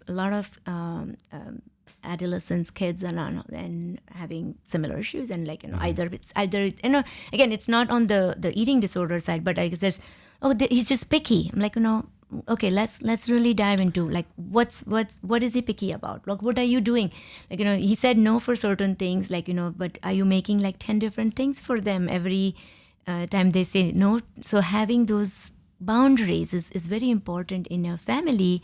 That it may not be your favorite food, but we have a respectful way of saying that you like it or you don't like it, rather than throwing food away or anything like that. So that's a very big area to address. And again, going back to where we started, is that family. I think the family plays such a crucial role in everything that we do, starting from lifestyle, families who are active, they're you would see that they're all active in general. Right. So they would say that, my kids don't want to do this, but then are you doing it? Yeah. No, you're not. Again, I'll take. So I have always been more conscious in eating, but and I was active when I was in India, but when I came here, unless you go to a gym, there's not much activity. So you have to be that conscious reminder that you have to build in that activity into your lifestyle, whether you're going somewhere or. So one of the things we do is we walk to school. So teaching them rather than showing them that, because at 7 and 8-year-old, they're not going to go to the gym. They're not going to do that. But how do you keep them active without actually calling it an exercise? It's just, walking family to school. Activity, Family activity days are wonderful. And that really does a lot more than weight. I mean, there's just, that whole happy hormones and bonding and a lot more benefits right there. That's really that's very true too. Cause, Ellie recently started soccer. So we've been, scootering to the park and playing soccer together. That's awesome, and that's a physical activity that we're putting together. But, she's a good example of, she has developed very picky eating habits. She used to eat anything. Like when she was younger, when we first introduced her to food, she was eating all the stuff we made for her. And now she's gotten older and she's become picky. And some people said, "Oh, this shall pass. This is a phase." But Luke, on the other hand, he pretty much eats everything that we give to him, except for, they're both adverse to vegetables, but he eats fruits at least, and I make sure he gets a good amount of fruits. And he's active. He runs around. He's a kid. I'm not too worried about the sugar for him, but. How do I get her? She has this big aversion to fruits and veggies. We got her to eat blueberries this morning, which is good. That's good. Yeah. But what are some? So one, you said making family activities like a family dinner. You suggested would be a great way to cook together. And Ellie, you make the fruits. We'll have this for dessert or afterwards. Sure, yeah. That could be one over the veggies. If she prepares it or she helps in preparing it, I can tell you, it's going to be the best tasting thing on the platter. There's just something about it. Like even if they just wash the broccoli up. Right. Like, I had a client recently, and the same thing, that parents were like, just would not do any vegetables. And we just said, okay, we'll start with something. Let's say, we started like age appropriate, of course, So the kid was very young. So then we started with coloring activity. We said, okay, let's do the rainbow on there. If he eats any of those vegetables, he gets to color that particular day. And so there's you could do an activity sheet like that, or taking them to grocery store and letting them pick one. And that child picked Brussels sprouts of nowhere. And it was like the mom was, she had to literally message me on the portal, like I cannot believe that he actually ate Brussels sprouts. He ate them. He did. Because he picked them out. Just because he picked them out, that he didn't. Yeah. Wow. Okay. So that's one thing that works. The other thing is just continue to just constantly make it present on the table. Yeah. Without forcing. Like the moment we say do it, they don't want to do it. But the moment it's there, and let them have a little bit. So if you want to read up on this, Ellen Satter, she's a feeding therapist, amazing work, division of responsibility. Really, really good. I'm sorry, what's her name? Ellen Satter. Ellen Satter. Okay. Yeah. Division of responsibility. Okay. It's huge. And this is something that I have practiced myself as well, because, as a dietitian, as a mom, sometimes, oh, he's not getting enough of this. As my kids were growing up, those thoughts have crossed my mind, but I had to sit back and no, listen, my responsibility is to make sure that food is on the table and a balance of food is on the table. It's their responsibility to start making the choices. The more and more consistently it shows up on the table, there are evidence and studies that show that they will start making smaller changes. It will be very small. It may be after offering for a week, they may pick one piece of broccoli, but that's the start. Right. So that's one way you can absolutely do that. And I do teach more that you want them to eat it as a obvious form, but to support it in the meantime, you can always hide it in the food. Right. So it's like pasta sauces is Carlos, a great way. Tried doing that, and they can sometimes tell. Yes, this doesn't taste the same. Yes. So what do you try to sneak in here? Yeah. So sneaking is just to temporary goal. Right. The long-term goal is still that they should be able to adapt to eating those vegetables by itself. So start with something more like a sweeter vegetables kind of, because so kids who like fruits, they typically do okay with sweeter or bland vegetables like, zucchini, cucumbers, carrots. Those are easy. Straight away kale may not be one. Right. So there's a spectrum of sweetness to bitterness in the vegetables. So start on that easier spectrum and slowly work your way up. And again, another way that what I have done is every week trying one new vegetable for the family. And even if you take one piece of it, that counts. So just having that confidence and removing that, okay, no, it's not scary. That food is not as scary. So my kids will, like, they'll eat one of the vegetables called bitter melon. We eat that in India. Bitter melon. Mm-hmm.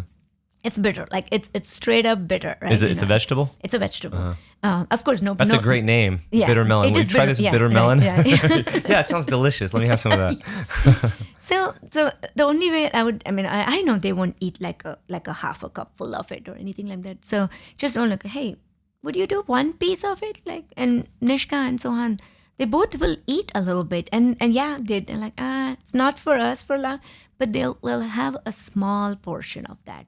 And that's the way, like some of those difficult vegetables, you could just do that way. But other ones, just everybody come on the table, and the more they see you or Carla eating it, the more all of those will also start to help out. Yeah, and I think that's part of it is we got to assume responsibility for it, because enabling some of these, like we never used to do Nutella, as one example.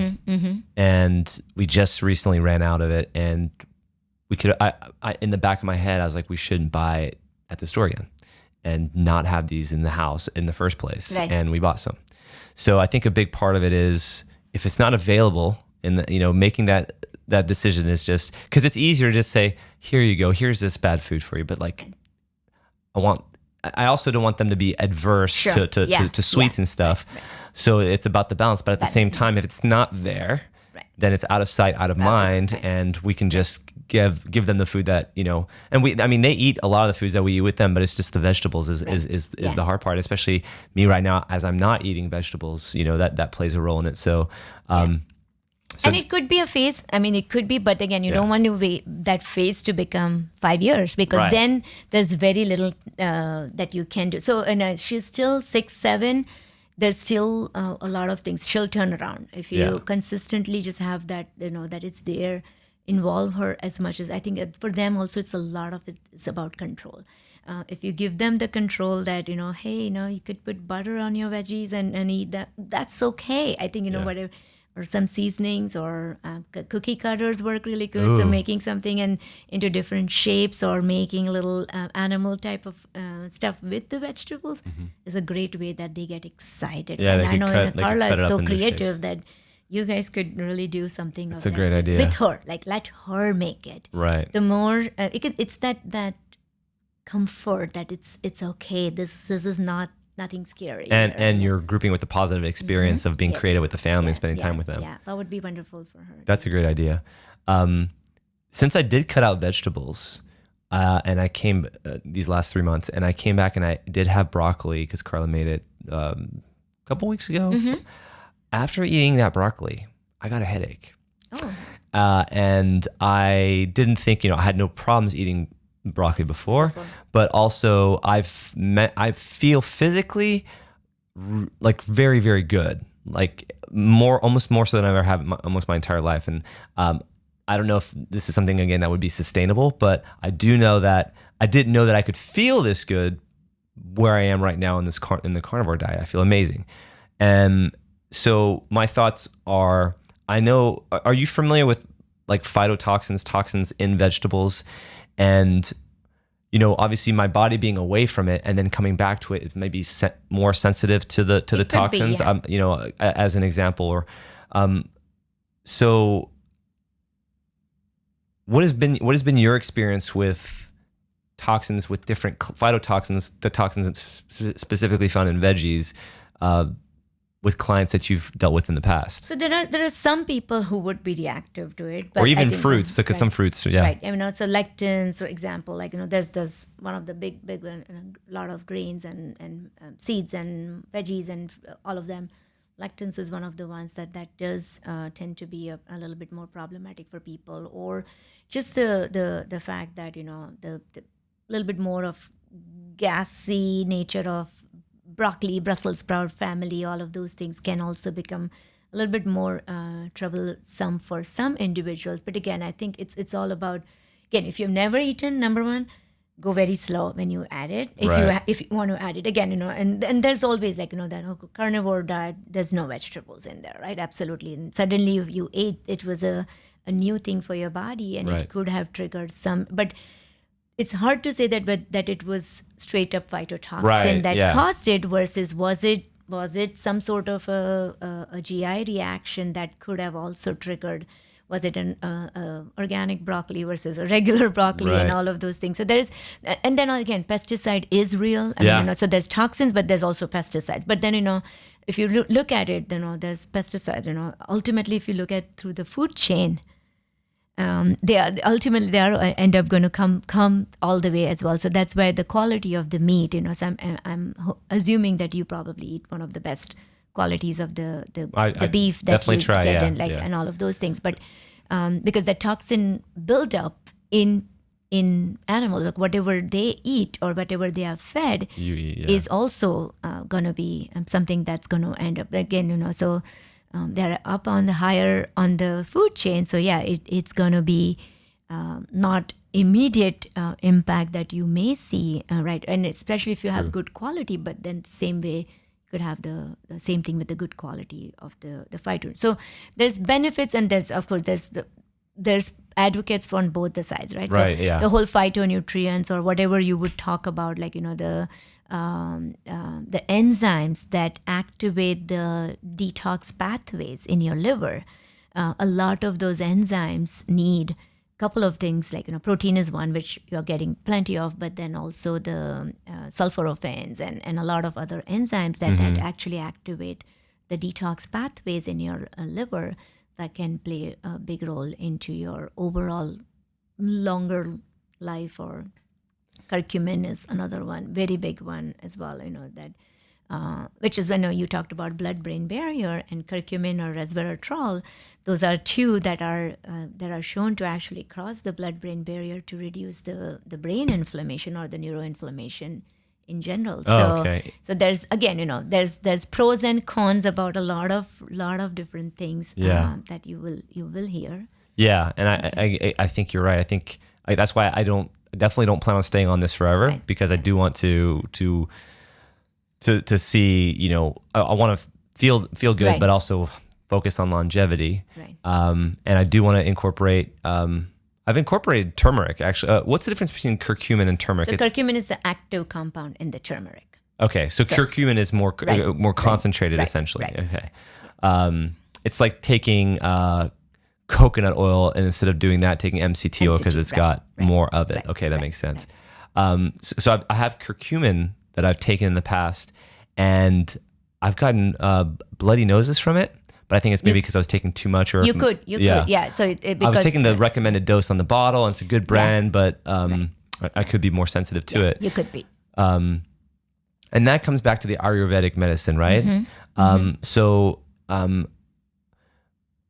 the Ayurvedic medicine that I've taken in the past, and I've wanted to take the curcumin long term, but I want to find a dose that works because of the anti-inflammatory effects that I want to benefit from that. But one thing I took a long time ago too that helped me a lot because I was dealing with anxiety was ashwagandha. So how do you incorporate Ayurvedic medicine, whether it be supplements or in general, or into their diet to help improve their lifestyle? So I have a very, very basic knowledge of Ayurveda. I'm not an Ayurveda certified practitioner, so I have my limits. Like, I would work with ashwagandha is very, very well-known adaptogen. So is green tea and a lot of other things in general. So definitely incorporate those through like a supplemental route with my clients. A lot of times I like teas. So teas is a great way because you are not getting the super high dose like a supplement, but you're not, you can only eat so much in the food if you take a ashwagandha plant, and you can only eat so much. But in the herbal teas, you can incorporate a kind of an in-between form in general. So I like to use a lot of herbal teas that way to start with. Like ashwagandha, you could get it as an herbal tea. Oh, you can? Okay. Yes, yeah. So you could get the same thing. You can do ginger and turmeric as a tea. So Ayurveda actually doesn't believe in overdose, like big doses, right? Mega doses of anything. They don't. That's the American way. Give me big doses, give me big pills. And that's the same thing with the turmeric too. Like, so turmeric can be extremely potent for people who have never taken it or something. So I grew up I'm 46 now, and I've eaten pretty much, I can tell you, that turmeric every day, like in my diet, because we cook with it all the time. But the amounts are super small. They're minuscule amounts. Sorry, turmeric and cumin, they're different spice, They're different. right? Okay. They're different. Because I hear curcumin, so that messes with my head. No, okay. no, it's different. So turmeric is the yellow color spice. Used and in then curries the cumin, and stuff, yes, right? Yes. Okay. And then cumin is also used in the seeds, but it's seeds. Like those are... Because I like the taste of cumin. Cumin's got that very distinctive, fajita meat, for me at least, flavor. Yes, yeah. But what flavor, what is the... Turmeric? The turmeric. So it's a little bit more pungent, I would call probably, flavors. I mean, it's not tasty if you take it in the mouth and eat it, but of course, in the spice, it does wonders. So you use it every day? We do. We typically, I mean, if I'm cooking in-house, and again, a lot of times I would take my, Mexican dish or something and convert into my own spice mix in general. So there's some form of turmeric. But when taken in a supplemental form, you have to, my approach is start low and go slow. Whereas a lot of American ways, straight up, bottle will say 2 capsules 3 times a day. A lot of supplements are that way, and I typically don't go that way because I want to work with finding where is your body that does the right dose for you. Because I've had people back down on things like we went up on something and then they started reacting to it. So then we back down on that as well. But so that's one way. You could do teas. You can do tinctures. That's another way as well. So you can do smaller doses in that way also, rather than taking, because a capsule or a tablet you cannot. I mean, a capsule you can maybe open up, but there's a certain dose you are getting straight. But to have a smaller dose, you could use some of these forms, and then if you do good with that, then going to a actual full supplement. And a tincture, you mean just taking some spices and putting them in a little mortar and pestle and mixing them or water? You can buy. You can buy tinctures. Tinctures. You can buy the tinctures. They need to be made in a certain specific ways and all of those things. So you can buy the tinctures and then incorporate smaller doses. What are some tinctures that you incorporate? I use some of those Ayurvedic herbs ashwagandha is one. Ginger is my go-to. I use a lot of digestive bitters type of thing, which are also kind of in the spectrum of tinctures. So people with my clients with IBS and all, so trying to work on, let's boost your digestion rather than suppressing it. So that's the difference between any ancient medicine versus a Western medicine. Western is everything is suppressed, whereas ancient is all, let's rebalance everything in general. Right. So same thing, if you take an example of digestion or acid reflux or everything, there's the whole thing. Acid reflux is it too much acid or it's too little acid? Oh, right. And trying to figure out which it is. Trying to figure out. And a lot of times it's actually too little of acid, so you're not digesting, so food is backing up, and that's what is causing a lot of acid reflux. That's funny. So, I think it'd be the other way around. That would be my guess. So functional medicine or Ayurvedic medicine or Chinese medicine, a lot of those align very well together. And that's why I found my happy place there, because that's where I started my journey with, and that's where functional medicine really looks at, acid reflux is not necessarily too much acid. A lot of times it could be. Now there are people who truly have too much acid, so you can really try to work in balancing their acid in the body. Like example is apple cider vinegar. Like vinegar is typically acid, it's acid, right? But the acidity of that is very different compared to your stomach acid. So when you take it, it's actually neutralizing it much better. So people who could benefit from there. But again, you have to really find that, if they have had a lot of reflux and they have really damaged their insides, you don't want to give them more of the apple cider vinegar, especially drinking, because so taking in a different form, like a capsule of that could be an approach, or using herbs like DGL or aloe vera can actually coat and soothe that entire lining so well and support your digestion, so that way you could. So that's, you use aloe vera mainly for people with acid reflux. Is that the main reason that you use it? Constipation, reflux, leaky gut, a lot of basically anything between this to this area, it can be helpful. But I typically try to go more combination things, because any one thing, again, if you have to take a lot of it, then it could have other side effects. So instead of that, when you do a combination of a couple of different things, it works a lot better, because you can do smaller doses of each of the herb or the supplement, and that way you're not getting excessiveness of the any one thing. That makes sense. So that's kind of works better in my opinion, in my experience actually. So what is it about what's the thing about ginger? Because ginger is everywhere. It's like supposedly really good for you. What is it about ginger? Anti-inflammatory, number one, where it reduces inflammation, period. It boosts your digestion. So again, going back to that whole thing that we just talked about. It like starts the engines when you're eating? It starts the engines, yes. Yeah. Well, literally just like maybe just puts that brake, the accelerator on that process that, okay, it's time to process whatever you have eaten. So ginger is a great. And do you take that before you eat, or do you take it like as a capsule at any point in the day, or is there a perfect timing for it? Typically, I would do ginger, because it's a strong. All of these are stronger herbs, so you never want to do it on an empty stomach. Okay. You should take a food. So I would maybe do it right after food, okay, or right in between the food. Again, not straight up as a supplement, because ginger can give. There's something called ginger burn. You can get the ginger heartburn from. So it's not true heartburn, but it's the ginger burn. Mm-hmm. So doing it more as a teas, and that's why. So I like one of my favorite teas. It's just ginger. And a couple of these fennel seeds and ginger and all comes in tea bags. I like that to start with that way, and a lot of people respond so much better to that rather than going straight up to a ginger supplement. So, and then I would do it, if we need. So there are emulsified versions of ginger. So meaning it's not straight up strong dose going in; it's slowly getting into your system, so those tend to be better tolerated for them. So that's the way you would do it. So, have you noticed personally, or in your family, or through clients, a decrease or a focus and decrease in or an increase in immune system when it comes to getting colds and stuff like that? Absolutely. What do you, and this is, not on the, I know it's not necessarily on the topic of nutrition, but it's still, still taking things to sure. Yeah. What either supplements or foods have you noticed help the immune system?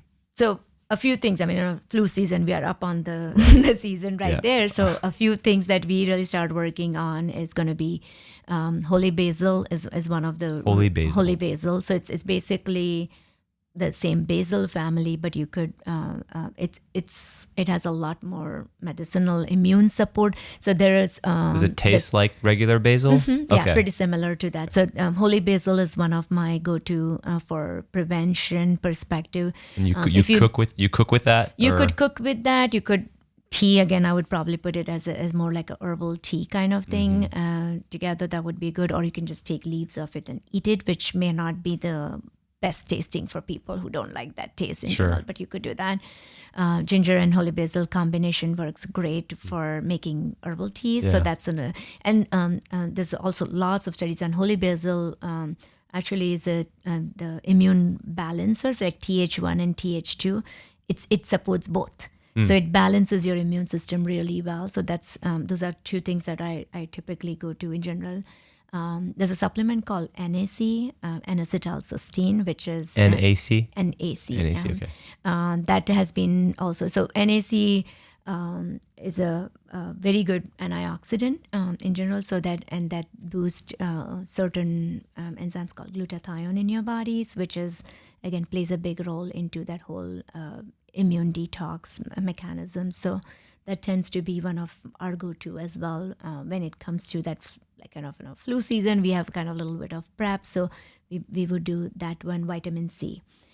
Those are like the top 2 or 3 things that we would do in general. And then I still use some of my mom's recipes for those spices. So we have certain like dried ginger with a little bit of ghee and a little bit of sweet thing. So we use good jaggery in there. You make it into it's like really like small itty bitty candy kind of thing that you make it and you eat every day when it's super cold, or if somebody's starting to get sick, because again, they're just using the same spices to support your immune system. So it's dry ginger powder with jaggery and a little bit of ghee in there. Or you can also add the turmeric in there. So and then you freeze it. It's dry, so it stays on the room temperature. Okay, you don't have to do anything to that. So it stays pretty good for days and weeks. Okay. You can make into like, and we eat like really, really tiny amounts. So it's not a lot that we eat. Right.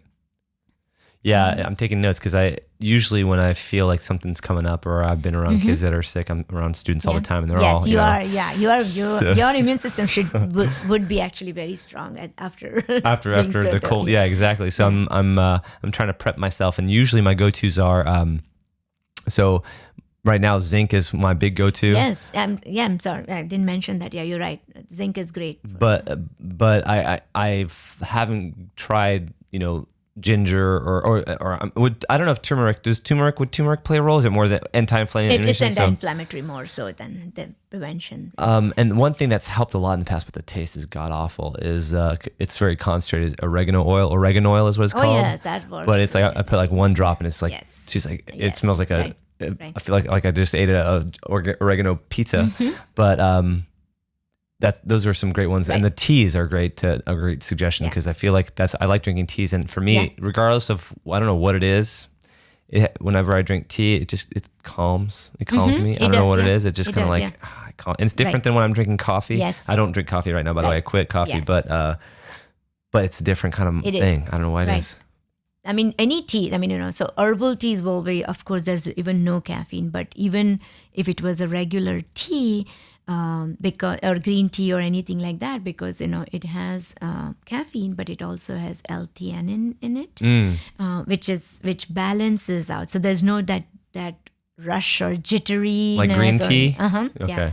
So yeah, I would definitely, and if you like oregano in that, I know you don't like it, but if it works for you, you could incorporate oregano into cooking as well, right? So but of course you'll need mega doses to get the therapeutic effect. Yeah. But if you're doing it every day, right, like the small doses, like you said. Small doses, then that works great too, because it is an antimicrobial for sure. So oregano is a great one there.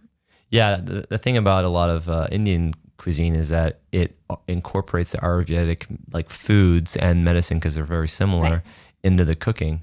Do you use that a lot in the recipes for your clients as well? I do. Yeah, I do. And that's one of the ways that a lot of my clients actually do find me also, because they have either read about it or they have some interest into learning some of the Eastern way of doing some things in terms of cooking. So yeah, if they are interested in there, I absolutely want to encourage them as much. And my philosophy, I talk a lot about Mediterranean diet is one of the best diets to do. So, if they're Mexican, I'm like, you don't think that you have to stop eating.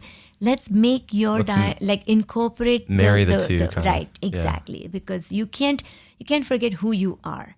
Because ultimately it does come down to, if I take myself, for example, if I just completely put myself on a Western diet, I would not be happy, because that's not what I have grown up eating, so there's the food has that cultural, but also a lot of nostalgia, right? That exactly, feeling of when you were a kid. So you have to really find that, and so that's what I say. Like we call it whatever, Mexitarian or whatever. Like let's just make it fun for them. But because I do work with a lot of cultural people, just because of my own background as being a cultural, so just helping them find that right fit. And every culture has good things and bad things. And same thing with Indian diet. You may hear like Indian diet is terrible, but again, go back to the Ayurvedic diet is one of the best diets in there as well. So taking the good pieces from everything and applying to the current times, because everything is not possible.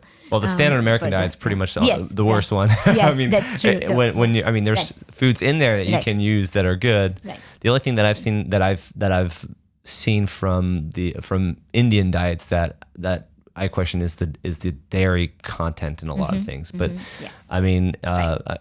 But in French cuisine,